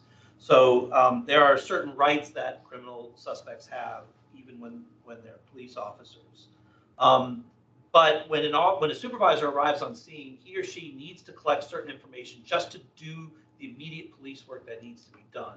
So things need to be made safe. Suspects need to be identified. If there's outstanding suspects, they need to be identified, and we need to start trying to find them. Evidence needs to be preserved. So there is a process called a public safety statement where the supervisor will collect from all the involved officers a public safety statement, and it will cover some very limited topics. It's what you see up here. So the type of force used, the weapon that was discharged, which direction that weapon was, talking about a firearm, which direction it was fired, because we need to account for every round that came out of that gun and make sure there's nobody injured away from the scene. The location of any injured persons and the nature of their injuries. The crime scene needs to be defined so that we can protect it and preserve evidence. Information about any outstanding suspects, and then any other information necessary to ensure safety, apprehend suspects, and preserve evidence. Those statements, because they are necessary to do that immediate police work that needs to be done, those statements are not the official statements of the officer about what happened, and they are not recorded to protect officers and their rights in these investigations. So that's the first thing that's going to happen when a supervisor arrives on scene. That may be a new concept, so I just want to pause there and see if anybody has any questions about that initial public safety statement. Why are they not recorded? Because we want the officers to be as fulsome as they can in the information they provide initially, and they haven't had time yet to process. They've just fired their gun at somebody and, God forbid, injured or killed someone. They're going through a very stressful moment, and they actually have, the right to remain silent. I mean, they have the same Miranda rights that any other criminal suspect would have.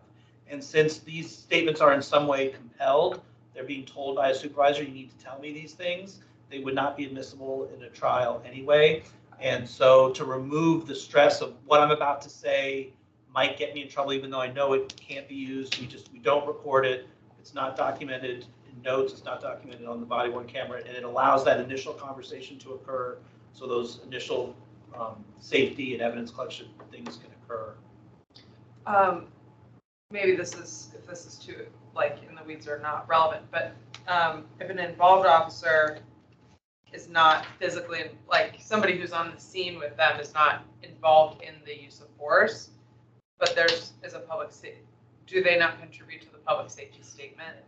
No, anybody can provide information for these purposes. Got It's just the involved officers have a very special role in this because they are potentially going to be investigated criminally, and they have the same Fifth Amendment protections everybody has. Right. So an officer who's not involved is free to say whatever they want, and that would be recorded and all of that. Got it. But this is from the involved officers. Okay, thanks.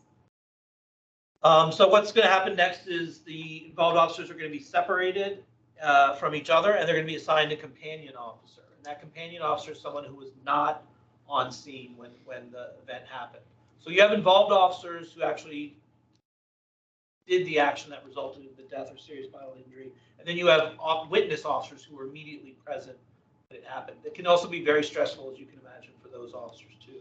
So a companion officer will be an officer who responds, who was not there at all, and they will be assigned to each involved officer. And the role of it's actually a very, very important role for the companion officer. So their job is to provide peer support, make sure that officer is not alone. The process that is about to unfold takes a long, long time, hours immediately after it happens. And there's long times where those involved officers may just be sitting somewhere waiting for the next step in the process. A companion officer ensures they're not sitting there by themselves. They are not to discuss the incident with the involved officer at all, and they are to gently and respectfully stop the involved officer from discussing it with anyone else. So as you can imagine, after you've been through a stressful situation, it's human nature to want to talk about it and get it out. And part of the companion officer's role is if the involved officer starts to do that, is to gently stop them and remind them, you're not supposed to talk about this with anybody other than certain groups. Make sure that the involved officer is photographed and they don't change their appearance before they're photographed. So that usually happens very, very quickly, but on a bigger scene, a complex scene, it may not. So their job is to make sure they don't take their vest off or put something on, just so that we can document what they looked like when the event actually happened. If there's anything that needs to be collected from that officer throughout the process, we can reach out to the companion officer and say, hey, we need that officer's radio or whatever it is, and have them collect it for us. And then that companion officer will write a supplement to the case documenting everything they did and which involved officer they were assigned to. Involved officers will be allowed to contact their family. It's very important and can help alleviate a little bit of the stress that happens if you can reach out to family or a close friend and just let them know that you've been involved in something and you're okay. We don't want them giving a lot of detail, but just letting them know that something has happened and they've been involved and they're physically okay, and they will update them as soon as they can. We respond to the scene of a critical incident. The whole team will be there. And one of the first things we're going to do is collect the body-worn cameras from all the involved officers. We want those cameras collected and up to the station and docked as soon as we can, because that's going to be our first really good insight into what happened. If a firearm or even a taser was used, those will be collected. Officers are very connected to their firearms. It's something we train with a lot. And when you don't have a firearm issued to you, you don't feel like a full police officer. So unless there's some evidence immediately of some gross criminal act on the part of the officer, We'll take the gun that was used and we'll issue them a new one so they can go home with a firearm. Involved officers do not write a report. They're not the primary officer, investigating officers, so they don't write the case report and they don't write a supplement. And again, that's because they have certain rights that need to make sure that we're respecting those rights, and so they don't write anything. They're going to give an interview later on, which we'll talk about here shortly. And then finally, the criminal investigation. So whenever an officer is involved in a critical incident, there's actually two investigations that need to occur. One is the criminal investigation to see whether or not they violated any criminal laws, and then the administrative investigation. As Ryan alluded to earlier, anytime there is potential criminal behavior involved with an administrative investigation, the criminal investigation occurs first. That's because the administrative investigation could mess up a criminal investigation if it's not done properly or done out of order, but the criminal investigation occurring first will never impact on the administrative investigation. So the criminal investigation in these cases will be handled by CERT. If we go to the next page, we talk about that. So CERT is a criminal incident response team. This is a team made up of a consortium of about 11 or 12 agencies in the Northern Virginia area. It was formed roughly 2 years ago. 2020. Yeah, 2 years ago. And the idea here is that we have always investigated these incidents ourselves in the past. And here, by being in this consortium, we will have detectives from another agency come in and be the lead investigators on this case. So you remove that either real or perceived impression that somebody's good friend or close coworker could be investigating them and might be biased. So Prince William County, let's just say, will come in and assign several detectives to this. One of those detectives will be the lead investigator and be in control of the criminal investigation. Involved officers have up to 72 hours after the incident to provide a statement to CERT. That is based on brain science that I'm not an expert in, but it's a best practice. And the idea is to give somebody the time to process what happened. And if they want to talk right away, they certainly can. There's nothing prohibiting them, but they have up to 72 hours to give their statement. You could easily have a situation where an officer worked, all day long, maybe worked some overtime after their shift, got involved in a critical incident towards the end of that second shift, and then by the time CERT arrives and everything, it's been another 5 or 6 hours, and they've been awake for 20 hours. Trying to interview somebody and find out what happened when they've been awake for 20 hours, it's just not productive. It wouldn't be helpful. So they are given the ability to wait up to 72 hours. Right after the incident happens, we will meet with the officers, meaning OPR. Again, we are not at that point conducting an administrative investigation. We'll not talk to them about what happened. What we are doing at that point is just telling them what the process is going to be, reminding them, because we have trained all of our officers what the process looks like anyway, but it's just coming in and saying, here's what the process, we actually have a packet that lays everything out and we hand it to them so they can take it home and read it and understand what's going to happen. That almost always occurs with an attorney present for the officer. So if you are an Arlington County police officer and you're a member of the union, which almost every sworn officer is, you automatically have an attorney who responds on one of these incidents and gets there very, very quick and accompanies each involved officer gets an attorney who's with them throughout the process. They may not, so we meet with them and just explain the process, kind of try to demystify it and just let them know what's going to be happening going forward. Is that a union provided attorney or is it a? Yeah, it's a union. It's a union. I mean, they're welcome to try to get their own, but if you're a member of the union, that is included in your membership. Yep. By policy, involved officers may not review their body-worn camera or any in-car camera before they give their statement. That is the only time officers can't do that. So if you make a DUI arrest or a trespassing arrest or whatever, and you want to watch your video as you write your report, you're allowed to do that. But if you're involved in a critical incident, you may not review it. And that's because we want your recollection to be your recollection. We don't want it to be impacted by what you see on camera. So there will be a time later where you will be allowed to watch the video, but not before you make your initial statement. And that initial statement in the criminal investigation is voluntary, so you may elect not to make a statement. But if you do, you can't watch the body-worn camera beforehand. And we actually go in And when we talked about docking the cameras and bringing the videos in, as soon as they come in, we go in and lock them down so nobody can see them.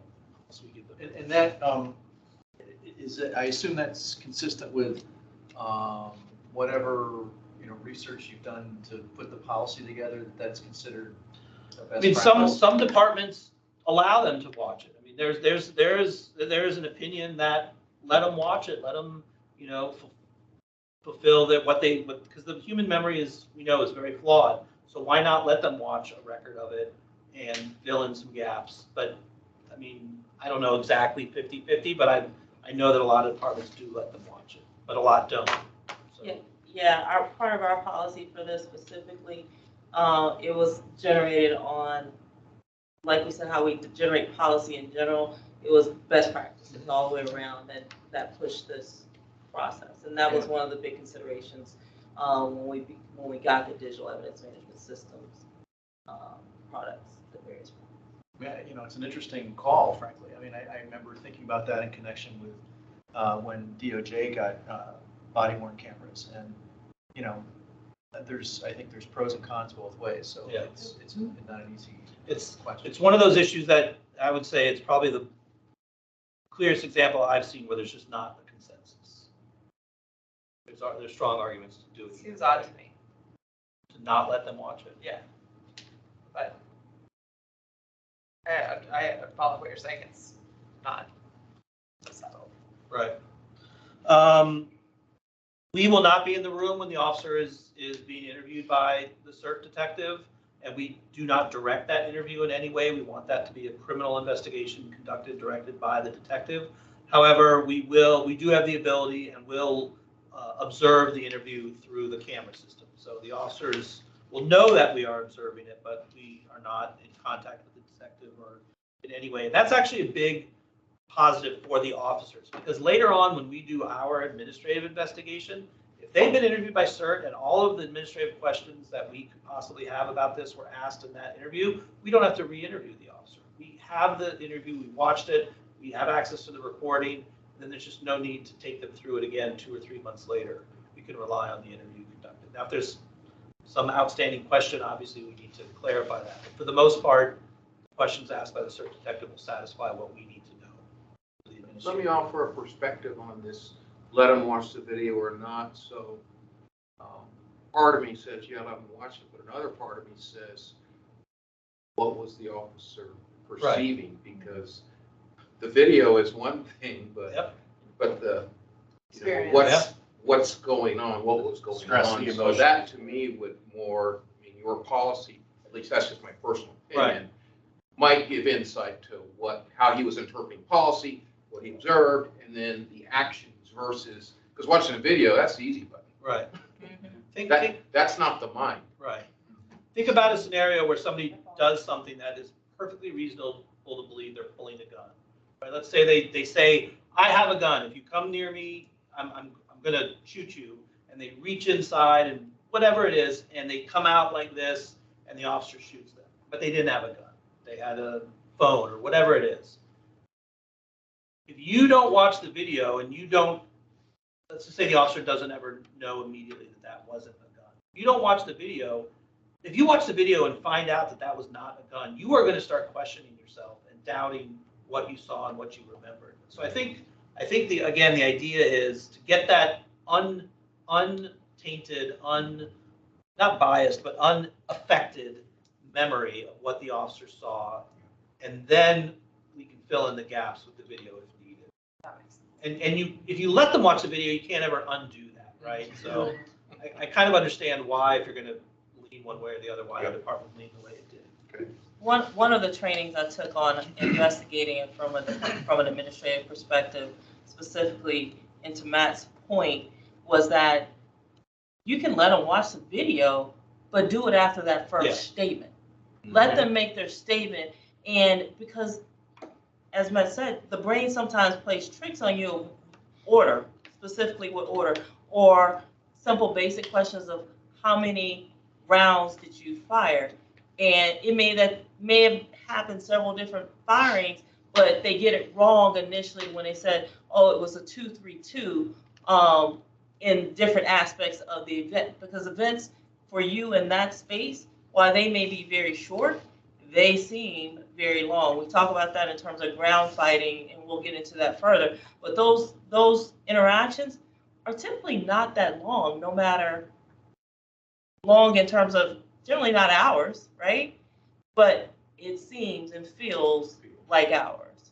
So that time, that rest, that separation, getting the first one, and then depending on service view, that may be something they want them to watch to say, hey, I want you to take a look at it. Not that it's contradictory, but to get more details from what they see. But that first statement is generally without video at all.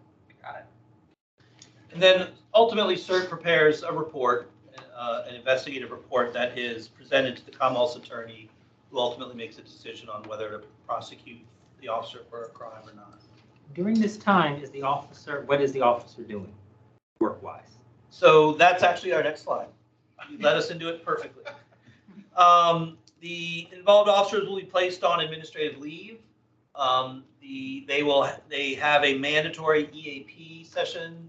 If you fired your handgun and hit somebody within 24 hours, that initial meeting has to occur within 24 hours. That's just to make sure that officer is okay. We'll do it within their schedule, at their convenience. And if it's on the weekend or has to be in the evenings, we can make all of that happen. They are placed on administrative leave when this happens, and they are on administrative leave. Several things have to occur before they return to duty. So they have to have a fitness for duty evaluation beyond just that initial EAP, and the CERT investigation needs to move forward far enough to a point that we are comfortable that their actions were actually lawful and within policy. It hasn't been concluded yet, hasn't been written up, but obviously we're not going to bring an officer back to work until we're satisfied that nothing untoward happened. And the ultimate decision on the officer returning to duty relies with the chief. Yeah. And the officer has to be comfortable coming back. If we are ready and we have said that 2 or 3 or however many weeks have passed and we're satisfied that nothing criminal or outside of policy occurred, if the officer is still not ready to come back, then the officer takes whatever time they need to be ready to come back. We obviously, nobody is served by having somebody come back to work if they're ready in that situation. To that end, you said that the officer is given a loaner gun. No, that's the newly assigned weapon. Yeah. Yeah, like a loaner, right. not they'll be getting a new. That gun's gone. That gun is no. That's part of the. You're not getting that back. You're never getting that back. Oh yes, you never get your original gun back. So can you help me again understand why an officer then who's not showing back up to work in the immediate is given a gun immediately, even though they're not showing back up to work immediately? I'm not understanding that part. Well, because the reason that you're not coming to work doesn't necessarily mean you're going to hurt yourself or anybody else. There could be a number of reasons why. You just may need time to process that you seriously injured or killed someone. If we have seen any indication that someone is going to engage in self-harm or harm anyone else, we would obviously take any firearms away that we have control over, that we're able to, from them. There's no question about that. But, again, walking out of that station without a gun on your hip, if you are not going to hurt yourself, that can be a very, very demeaning and actually affect you negatively if you walk out of the station like that. It may be hard to explain to somebody who hasn't walked around with a gun on their hip for 20 years, but you're just, I'm telling you that could have a very negative effect on somebody. And it's an implication that you've done something wrong when maybe you haven't. It's part of who you are, because you get sworn in, and we don't issue firearms unless you've graduated academy. Like the day you graduate from the academy, someone pins this badge on your chest and you get your firearm. It's like almost this ceremonial process, and it becomes a part of you. So it is such a, and kind of like what Matt's saying, it's a part of you now, and to take that away, it can just have a lot of emotional, things that we don't want to happen. But like Matt said, like you've done something wrong. But once you're in the culture and you've been a police officer long enough, these two things are the most important things that you can have. And at that point, you've not been accused of doing things. Exactly. So there's no reason to take the gun. Right. So On the back end, let me just give you a very benign circumstance. Officers, other jurisdictions, we've seen it. They come visit here as, a normal citizen, say from Kansas. They're here from Kansas, they lose that badge. The emotional response you see from that person who did nothing wrong, just lost their badge. The emotional response by losing that badge is really traumatic for them. And not a crime that was committed. I mean, I had one years ago that they were on a dinner cruise or whatever, leaning over, had it here in their pouch. However, they forgot to zip something and it went over water in the Potomac. Well, A, no one's jumping in to get it. But B, it was the fact that they lost it, and that is truly traumatic. There's a responsibility, as Albert said, that when you get it, there is a responsibility. There is a lot attached to when that ceremony happens, and that's the reason why those ceremonies are so important. That you're getting this badge, you're getting this gun, and this is attached to your oath of responsibility. So it is very important to them, and it becomes them, especially if they had been an officer at any point in time. For a length of time, I'm sorry. So during the time that they're on this administrative leave, involved officers cannot work any enforcement-related work. So they can't work their primary assignment, and they can't work any overtime. The good news is that we have some very robust employee assistance groups, self-initiated employee assistance groups. And if an officer works overtime quite a bit and misses out on that, they can work with those groups and possibly get compensated for that. But during this time, they can attend court, and if maybe they were assigned to go on a recruiting trip, we might let them go on a recruiting trip, obviously not in uniform, but they can't work any enforcement duty while they're on this administrative leave.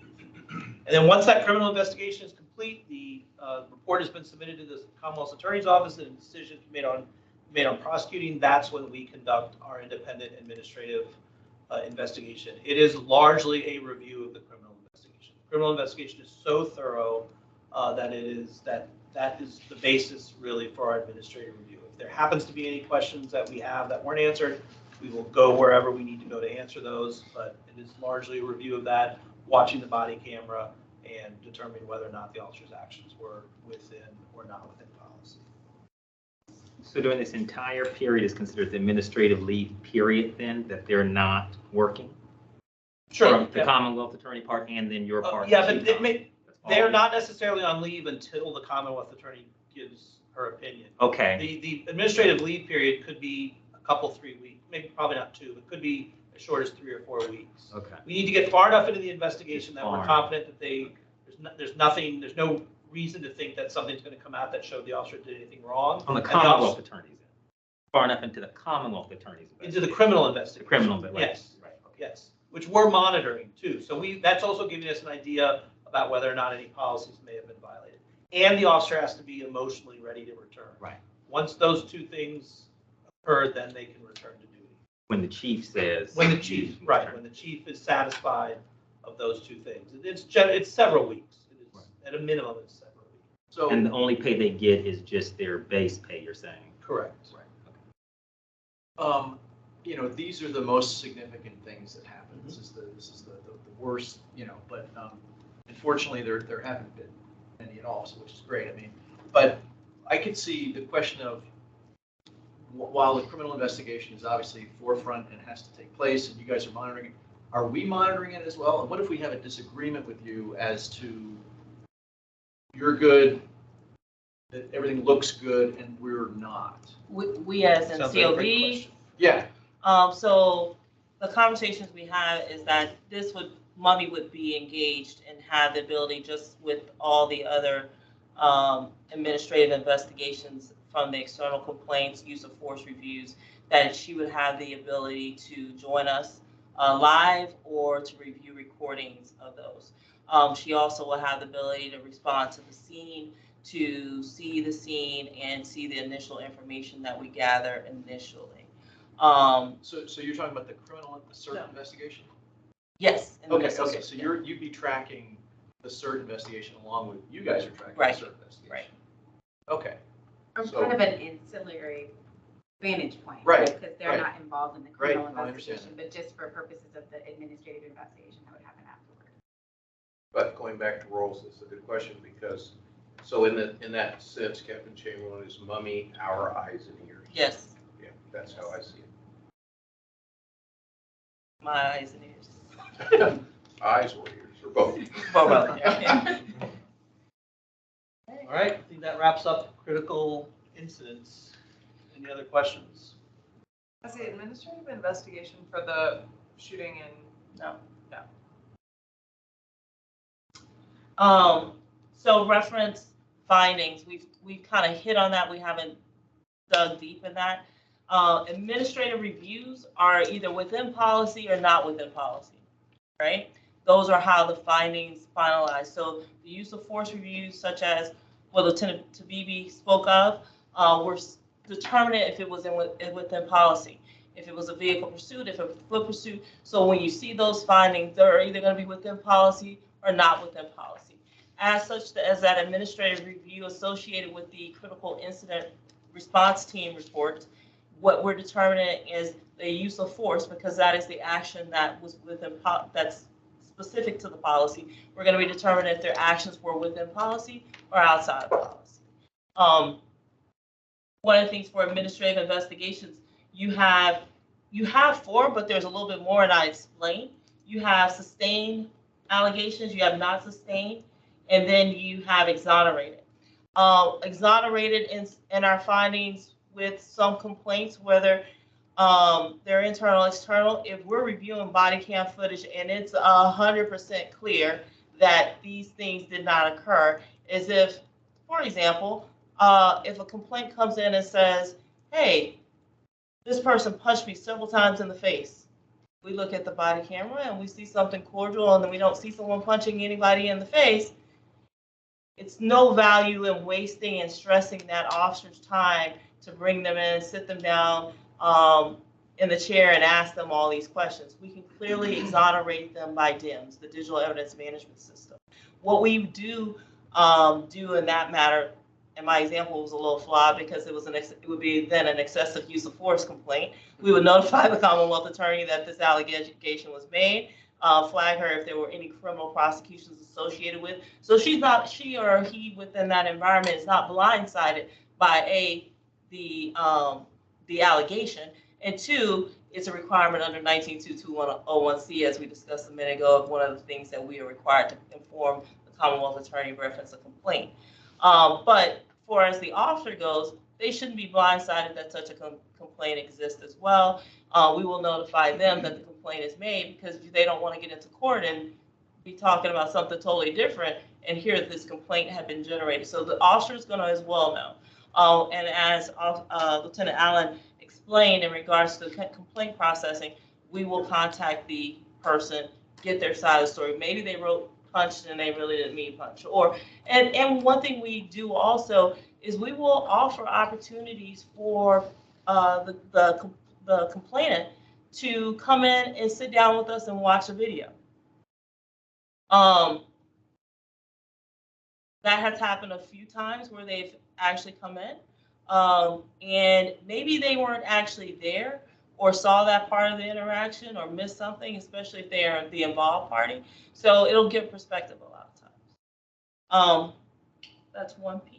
And when I say sit down and watch video, now they can request video.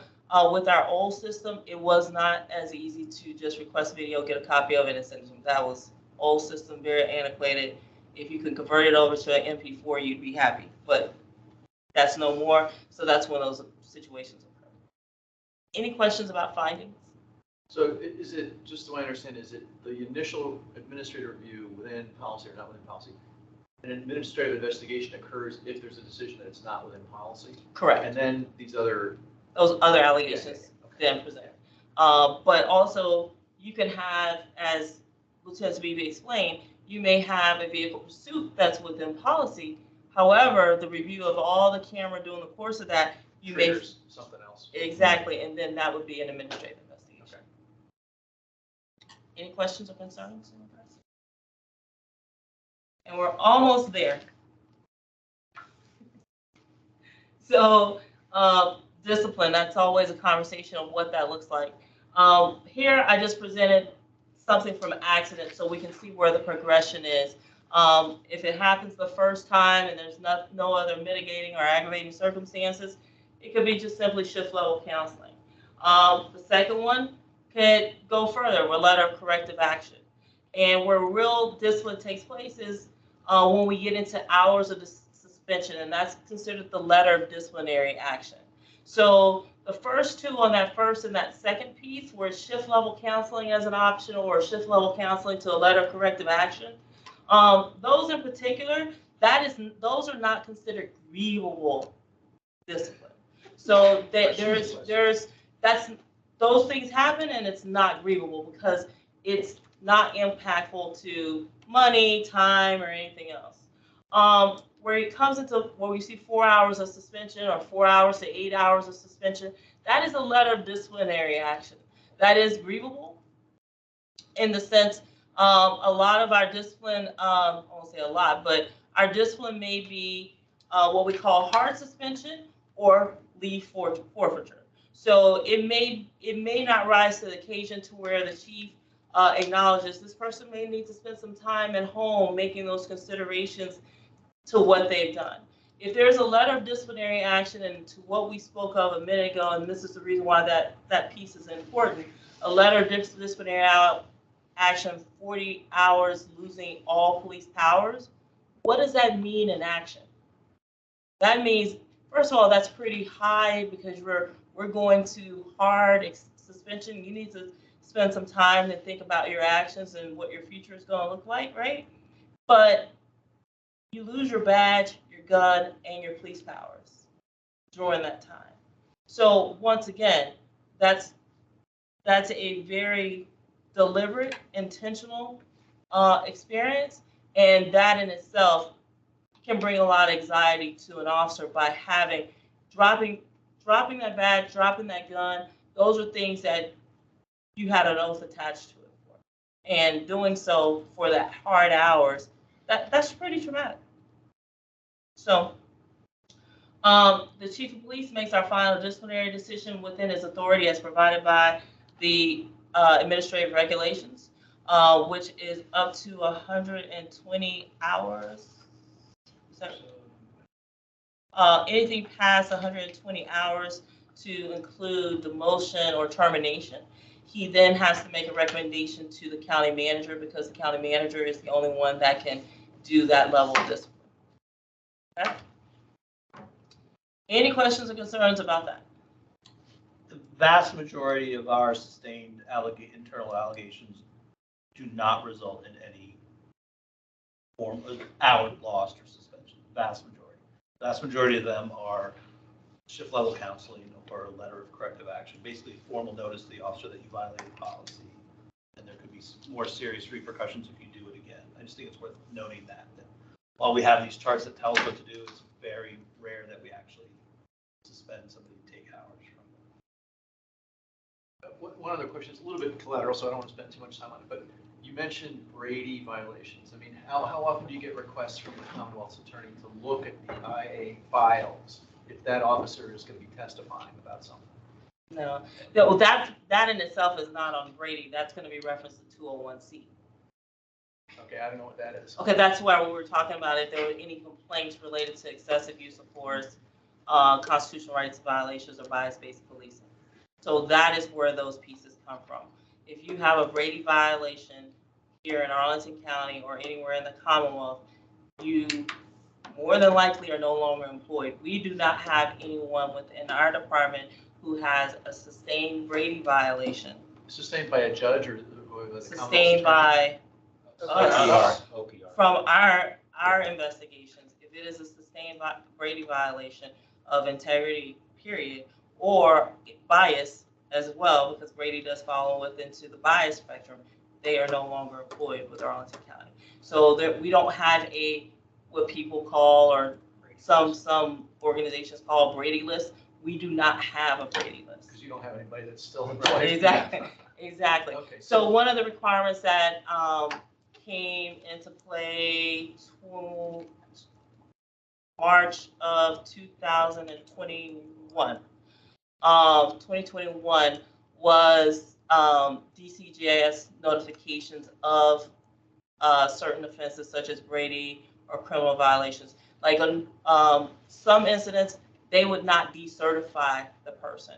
We cannot decertify them. What we do is we send the information to the Commonwealth, to DCJS to recommend decertification. And once we make that recommendation for decertification, they would make the final determination if decertification takes place.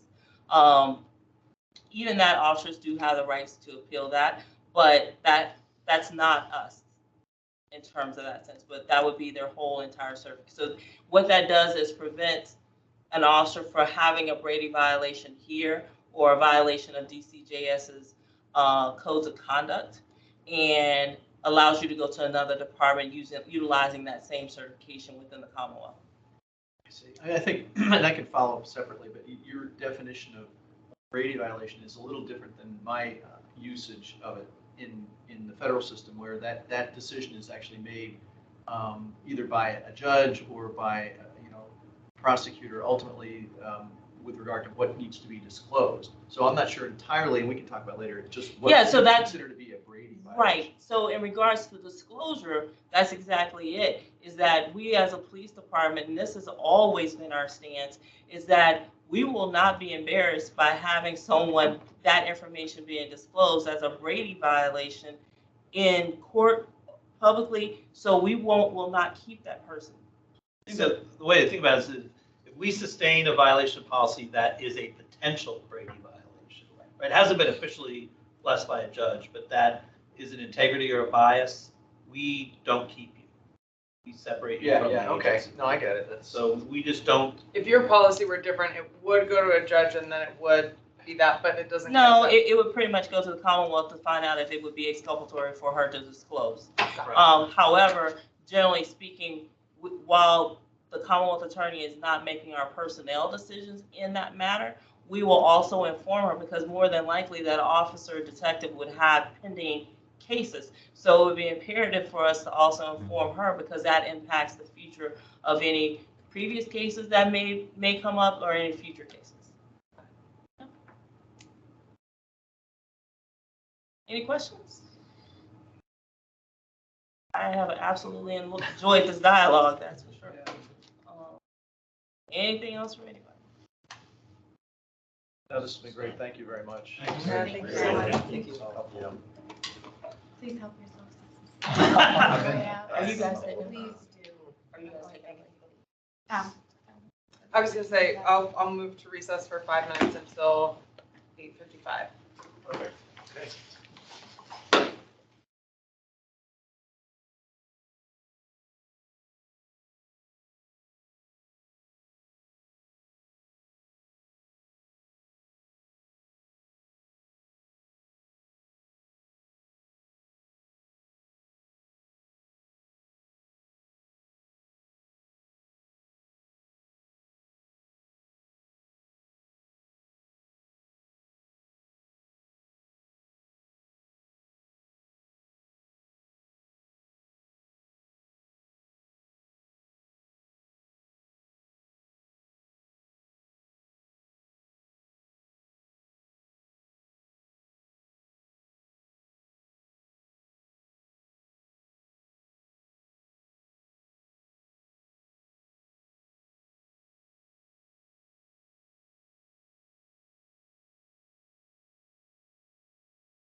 Thanks, everyone. We'll resume and come back to order.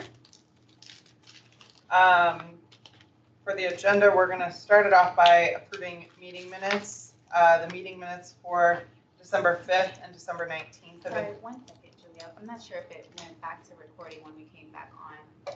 Would you mind checking to see if it's Sure. recording again? It still shows as recording for me. Okay, great. Excellent. Thank you. Sorry about that. No, excellent. So the minutes for both December 5th and December 19th have been distributed to and reviewed by the Community Oversight Board members. Does anyone have corrections? Hearing none, I'll entertain a motion to adopt the meeting minutes for our December 5th. Motion to adopt the meeting minutes All for in, the 5th. Second. all in favor? Aye. Any opposed? Abstentions? I'm going to entertain a motion to adopt the meeting minutes from December 19th. I move that we adopt the meeting minutes from December 19th. Excellent. Do you have a Second. second? Stellar, all in favor? Aye. Were there any comments from anyone who may be attending online, if there's anyone attending online? Lisa? Oh, I said I Excellent. said it. I'm sorry. No, you're totally fine. Thank you so much. Any opposed? Abstentions? Excellent. So we move to adopt both meeting minutes. Yeah, that's the folder where the slides are. Thank you. So we have a couple of administrative updates right up front. I'm going to ask Mummy to give us an update on the MOU status and the readiness resolution checklist.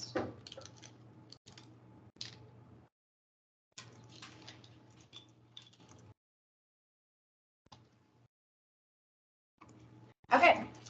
Hi again, everyone. Great training tonight. Happy New Year. Just wanted to give a brief update about the MOU and it'll segue into a conversation about the readiness resolution checklist. So the goal is to get the MOU as well as the readiness resolution. The MOU will need to be approved by the board in a more formal fashion, and then the readiness resolution will go through the same approval process that we did with the bylaws, but to get both of those before the county board and approved at their February 18th meeting. So that's kind of the background timeline that we're working with. And in order to make that happen, there's a couple internal deadlines that we have to work backwards from to make sure that this occurs. So just to kind of give a little bit of context to the MOU process specifically, I will be having my last meeting with Deputy Chief Chamberlain and Chief Penn tomorrow afternoon. Once we have finalized what we think is as close as possible to our final draft, as I mentioned before, then I will circulate that to each of you. I also emailed out a doodle poll earlier this week, just asking for you all to give me your availability between the day after Martin Luther King holiday, so from the 17th till around the 26th. It's really critical that if you do have feedback about the MOU, that I get it from you during that time, which will then enable me to be able to make, to go back to the leadership team, Julie and Gary, discuss those and then make those any sort of additions or amplify anything in the MOU that needs to be brought to this attention of the other signatories. After that, then we'll sit down at the table with the rest of the signatories to the MOU. Again, that's the Chief of Police, the County Manager, myself, and then the COB Chair, Julie, and then it'll go through the County Attorney's Office for legal checks, your outside counsel, and the County Board will be the ones that will approve it ultimately at the February 18th meeting. In those meetings with the signatories, of course, there will be COB representation, so that in addition to myself being there as an advocate for the COB, you all will have a seat at the table and a voice in the conversation and be privy to the conversations that are happening amongst the signatories to just make sure that we're aware of all the issues. Once that happens, we want to make sure to get it publicly posted on the COB website where we post our meeting minutes so that the members of the public are able to review it and give public comment or submit written comment if they wanted to. So the idea is to discuss this at our first February meeting, which would be right before And when I mean right before, I mean like right before pushing it to the deadline here, to get it submitted to the county board so that they can review it before approving it. So I just wanted to give a kind of broad aspect kind of view of what we're working towards and what the process looks like, with the deadlines now kind of in that picture, but also just make sure that you all are aware of the doodle request in your inbox, and to please get that availability to me as soon as possible, no later than this Friday, so that I can start scheduling those sessions. And again, I'll be scheduling those briefings in groups of 2 so that we don't violate any public meetings laws. But that'll be your opportunity to ask questions and raise any concerns about the MOU. If you don't have any questions or don't have any concerns, then you can let me know that as well, so that I don't like annoy you with trying to schedule a meeting. But if you do, I definitely want to be able to have those conversations, and all of the feedback that I get from you in your individual briefings, I'll take back to the COB leadership team as well, so they'll be privy to that. Really quick, just then to recap, so after those individual meetings, we will, as a group, at our February meeting, go through that MOU together so that we have a sort of shared opportunity to discuss. Yeah. Okay, readiness resolution. So again, this is the target date, and we're targeting for the county board to pass both the MOU and the readiness resolution. Just taking from the ordinance and trying to synthesize all of the things, because it's kind of spread throughout the ordinance, the different things that we need. I wanted you all to have a visual. This checklist is not just in this PowerPoint, but it's also in your Teams folder on the COB channel if you ever want to reference it. These are all of the things that are required for readiness resolution, and the things that I've highlighted in yellow are the only things that we have left. So you've checked off all of these other things, and that's a lot to be proud of, right? A lot. Yeah, seriously, like, clap for you guys. And yeah, so that's really wonderful. I also want to shout out Charles, who's completed literally all of his ACPD training on learning curriculum and all of his ride-alongs. And he has his headquarters tour scheduled, so he is right there. Yeah, he is right there with you guys in completing these last 3 courses. Checking off the boxes. Jim is giving you a star on his training paper right now. I'm crossing you off the list. Killing it. Charles is killing it with the training, so I wanted to shout you guys out there. So thank you, Charles, for getting all of that taken care of so quickly. I know it was a lot to get through. Thank all of you guys for sitting through all the training. I know it's been a lot. So yeah, just getting the MOU across the finish line. We just completed. Now it's really 2, because we just completed one of them tonight. It's going to be the full day training at the academy, and then the last OPR training part 2. So that's it as far as the readiness resolution. Again, this file's in the Teams folder if you ever want to look at it. We do still have the vacancy for the non-voting member. Obviously, we should still continue to pursue that actively, that vacancy, getting that filled. But the ordinance only requires the oversight board to be sufficiently staffed, and I did cross-reference that with the county attorney, so we're good to go on that front. Thank you. Yeah, I think that's it for me, right? Yeah. Will you go back up to the other side just really quickly for readiness? So admin updates for headshots, we decided we're going to do those at our next meeting, January 25th after, but it's going to be at this time. So it won't go later than our normal meeting. We'll just have the training, and then in lieu of some of this discussion, we'll do that. That way it's in our scheduled time, but it doesn't keep anyone late into the evening. I'll have to do a backup schedule, so whoever's doing them, have them get in touch with me. I just got the pop-up, I've got to leave. We'll figure out some of the parameters. One thing we had discussed was obviously this is distinct maybe across the members who are men. If you guys want to coordinate whether you want to all wear ties and coats and shirts or not, it does, having some consistency I think will help our website look nice and professional. But we're wearing tuxedos. Shirt and ties. Being a person who doesn't wear ties, I don't want to prescribe any suggested. No sweater vests. Yeah. No sweater vests. Well, that ruins my outfit. So. We're shirt and ties. Is that what we're gonna do? Suit? I think just coat and tie. Coat and tie. Yeah. Sports coat. Yeah. Great. I mean, first time out to shoot. Let's look professional.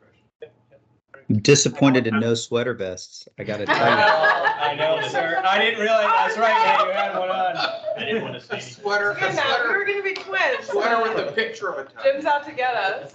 I am thoroughly mocked by all my friends, but I do like sweater vests. We endorse it. We endorse it. No, just that. That's funny. For the training reminders, we just wanted to make sure everyone still has the 21st on their calendar, just to be, triple, extra, double. We have it down as hold, so I want to confirm, it is official, right? And we have our, and then in the details are the address, and maybe it'd be good if we just go over real quickly expected arrival times, and then just kind of factor in, because we are going to Ashburn, so there's some that, so. Right. Does anyone need a ride? Yeah, that's another good question that you brought up as well. We could carpool if y'all wanted to be here. Happy to drive. Okay.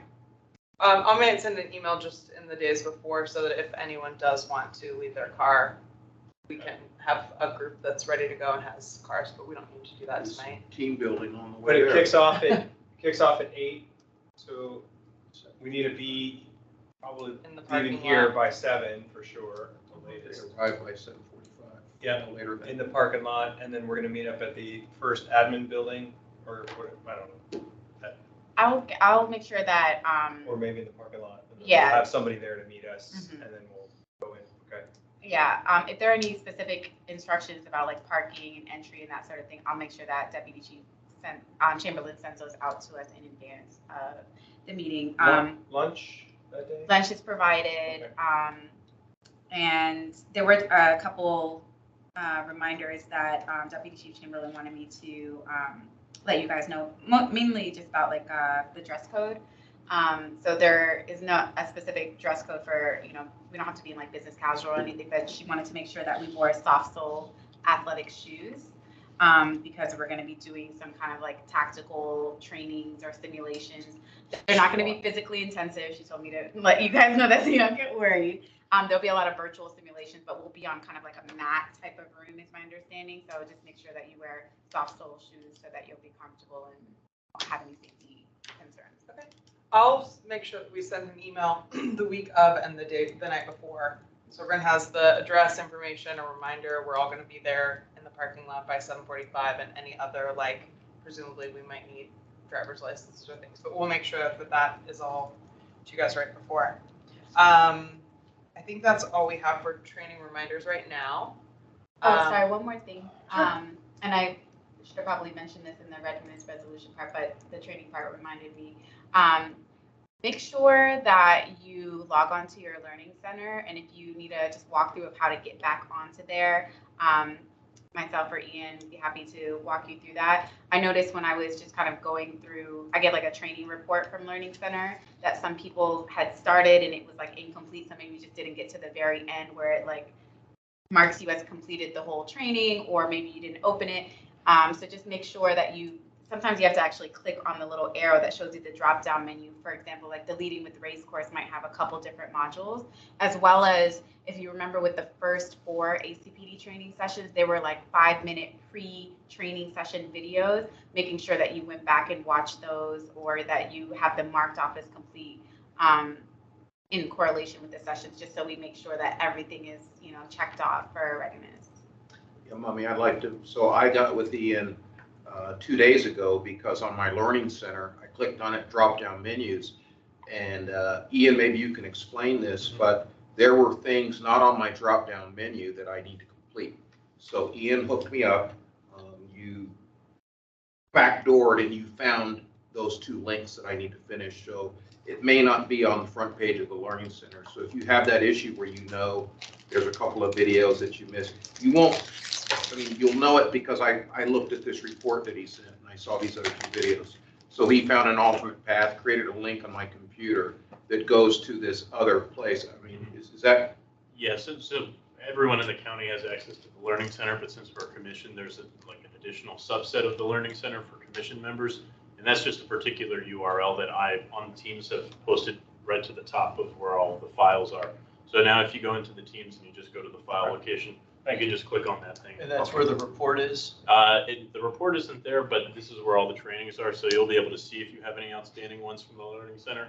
And I'm going through all the training references right now. And by the end of the week, I'll send out notices to people who have outstanding training. Okay. And we're gonna Thank you. incorporate that in a couple of our regular meetings, just so that people who have outstanding trainings are aware of Yeah. that through this as we go on. But I want to keep us moving just because we're running out of time and I want to have a little bit of substantive discussion on goals and meetings.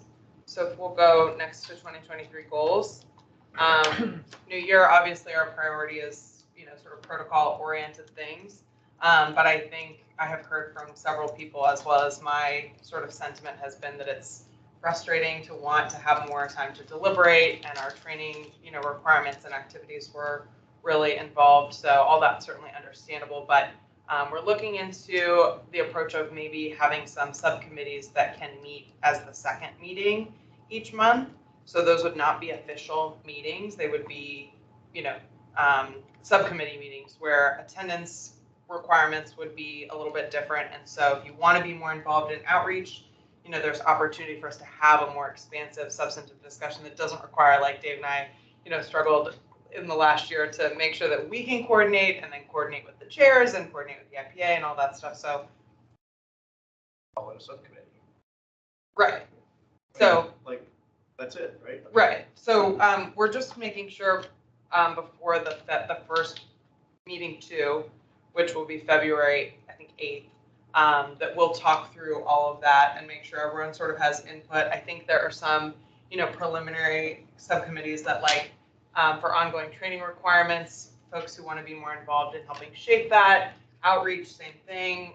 Communications and reporting. There may be other subcommittees, but this is something that will be, very participatory if somebody wants to suggest a subcommittee. But we'll get to that. That's, I think, going to help us address the goal in 2023 of having more substantial input and being able to interact with each other a little bit more directly and regularly, without getting to the attendance, situations of as volunteers. There are times where we may have other opportunities. So, and then the last thing is, getting our sort of shared orientation of what we've learned from the training, what our experience has been on the ride-alongs, and figure out, our report this year is due at the end of September. So if we have policy recommendations that we want to make, we want to get organized and be sure that we have time and opportunity to deliberate amongst ourselves and make sure we not only have consensus on what those would be, but time to do research on, best practices. I don't think any of us are going to draft, perfect policies just being in the meeting. So sort of facilitating some of that exchange as well. But those were sort of my outline of the goals as we see them right now for 2023.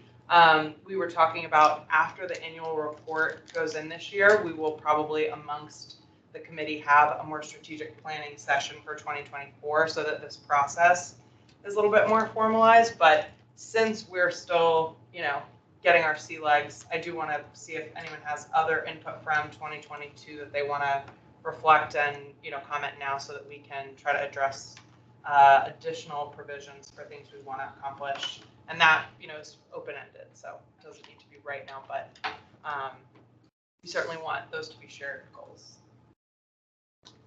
Questions or input? Excellent.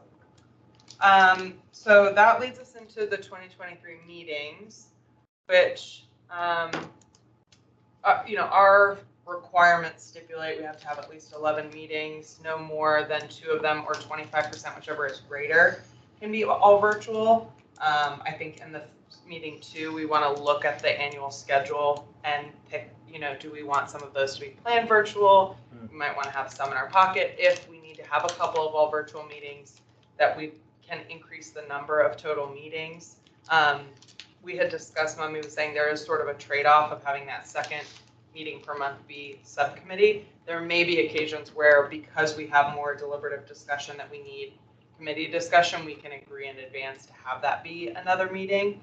But I do want to make sure that you guys all have a forecast of what our schedule is going to be and what we're going to be doing. So I think in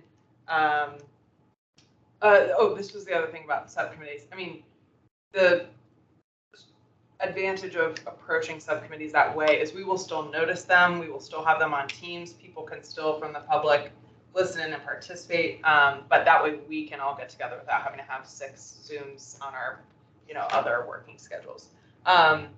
So going to the next slide, just to preview, January 25th will not really be meeting 2. We're gonna have our headshots afterwards, but that will be our last ACPD training, which is very exciting. And then meeting 2 will actually be February 8th, where I think that the way we'll structure that is we probably need at least an hour for substantive discussion and a walkthrough of the MOU amongst all of us.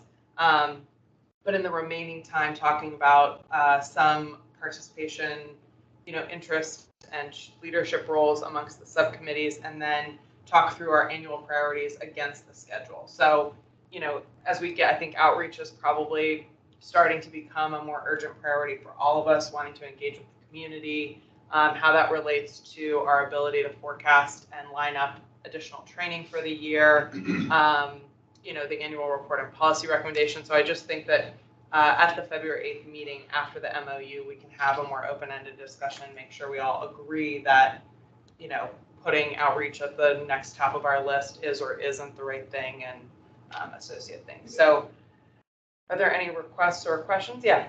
Julie, just I want to be clear. Did you say that a subcommittee meeting can count towards the 11 mandatory? I think we will treat them as separate, but we will have meetings where all of our attendance is sort of expected. The subcommittee approach will mean that if I'm happy to do whatever trainings we agree needed, but I don't have substantive input on what they are, I don't need to attend the training subcommittee meeting, right? And not be penalized or keep the rest of the people interested in having that discussion from being able to meet in groups of 3. Or person versus virtual. Exactly. Okay, that's great. So again, we're still sort of checking just to sanity check that that's all going to be kosher, but that's our sense right now. Yeah, I think the input for planning out for the year is fantastic, and I would kind of keep those virtual meetings a little bit in our bank. Mm-hmm. Right. Well, I think that's why we want to look at annual priorities for the meetings is and then if we have 11 meetings before December and then nobody needs to have a holiday meeting, then we maybe don't need that one to be virtual, but we can get into a little bit more detail.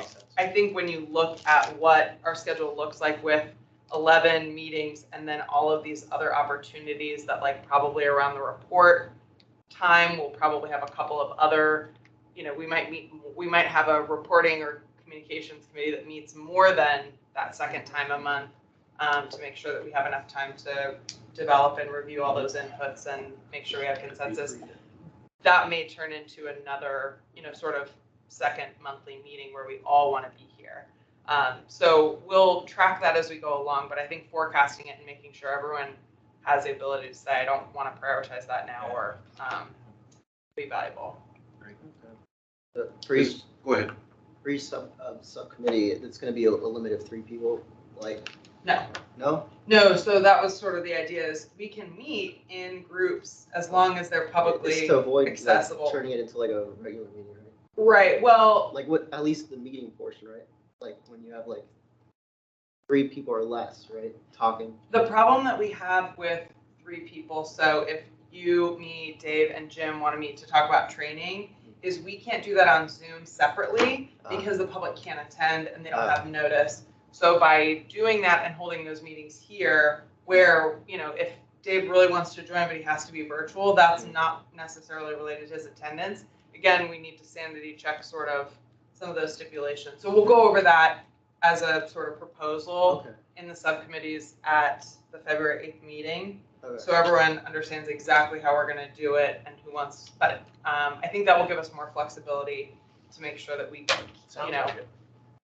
we don't have to have Dave and I meet and then you and I meet and then you and Jim meet and then we all discuss it here. That's prevented us from being able to engage directly, on some of the issues of more substance, but without violating any of the spirit or letter of the. That sounds like a good idea. Julie, is this the last meeting slide? I think the last one is open inputs in case anyone else has. I want to make sure we have.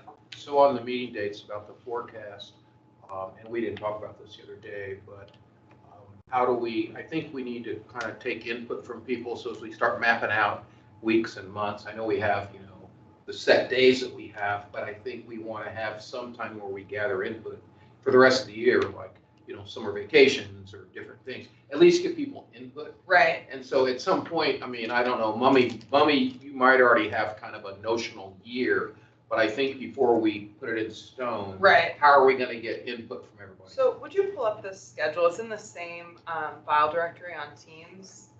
I put out sort of the draft of, based on our current second and fourth Wednesday, what the date opportunities are, which ones of those will be formal meetings. I think we want to agree so we don't have, schedule movement. But for the other ones, whether we decide that they are this subcommittee or this subcommittee, whether we need more of them or less of them. Right here. Yeah. So for example, once we get this populated at February 8th, where everyone sort of has a forecast of, oh, I really need to make sure because I want to, go to the outreach, working group in February. And again, these are just drafts. This is not meant to be prescriptive, but we can aggregate those inputs. And then again, like towards the end where we look at, this will help us if we say, we want to start outreach. We also need to work on training. We also need to start our annual report. That's where I think we're going to get into some discussion of making sure everyone agrees that our priorities are, in line with our goals. And that then as we get past the annual meeting, that we have the opportunity to do some strategic planning, reflecting on, what we've done. But in that year, right, like we all know sort of what happens with time. It'll be July. We've got, policy recommendations to finish an annual report. We may have an outreach program that we're maintaining. Other investigation related things can come up. So I don't anticipate that we will finalize this as if it won't be changeable, but we'll review it sort of just like this, where 2 or 3 meetings out in each meeting we'll sort of forecast, make sure everyone's still on the same page.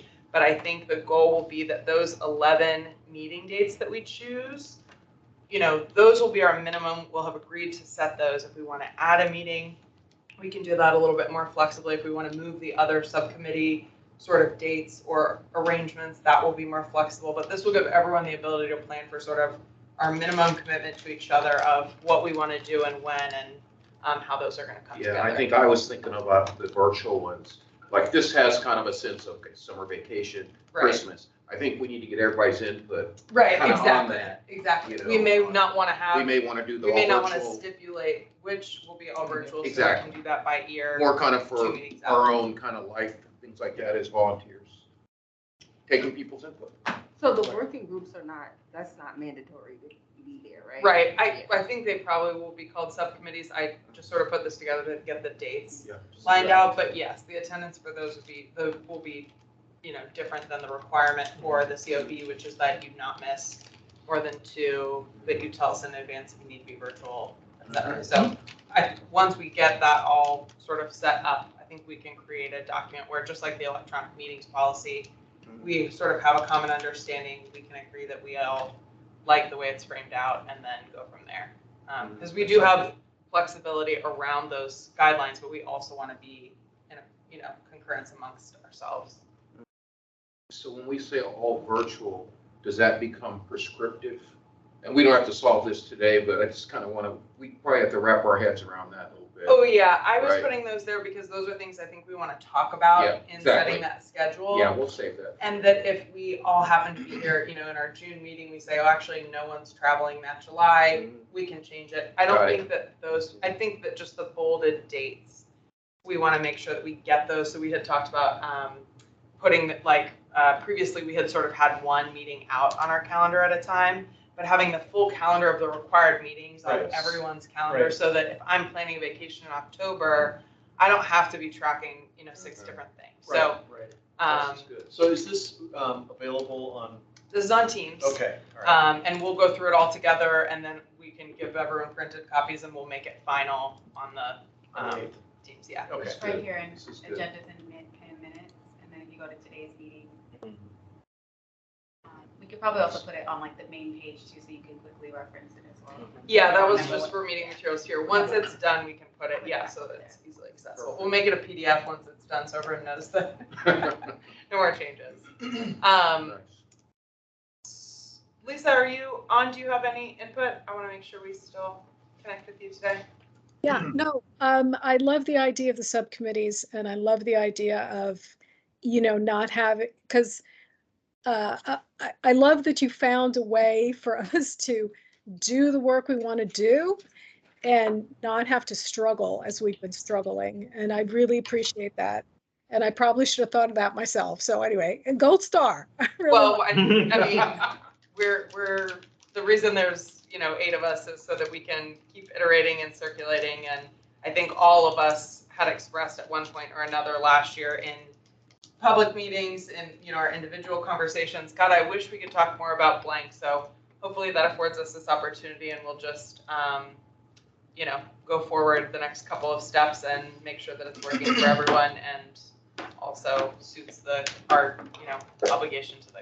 Is there anything about media or that I need to follow up with anybody about? So I think we want to discuss that as part of the outreach subcommittee. Okay. I think in part of the organizing for the subcommittees in the next meeting, I think that we all want to have a discussion about the goals for each subcommittee, so that that's not, the subcommittee making too many like prescriptive decisions, but can deliberate on and then bring back to the main meeting and say, before we, adopt an outreach plan, if I couldn't make or just didn't want to, have too much input in the deliberation, I still have a chance to ask questions and whatever. So for right now, I think that is, I assume, going to be subsumed in the subcommittee. our top priority, but we'll just want to go over that after the MOU. Okay.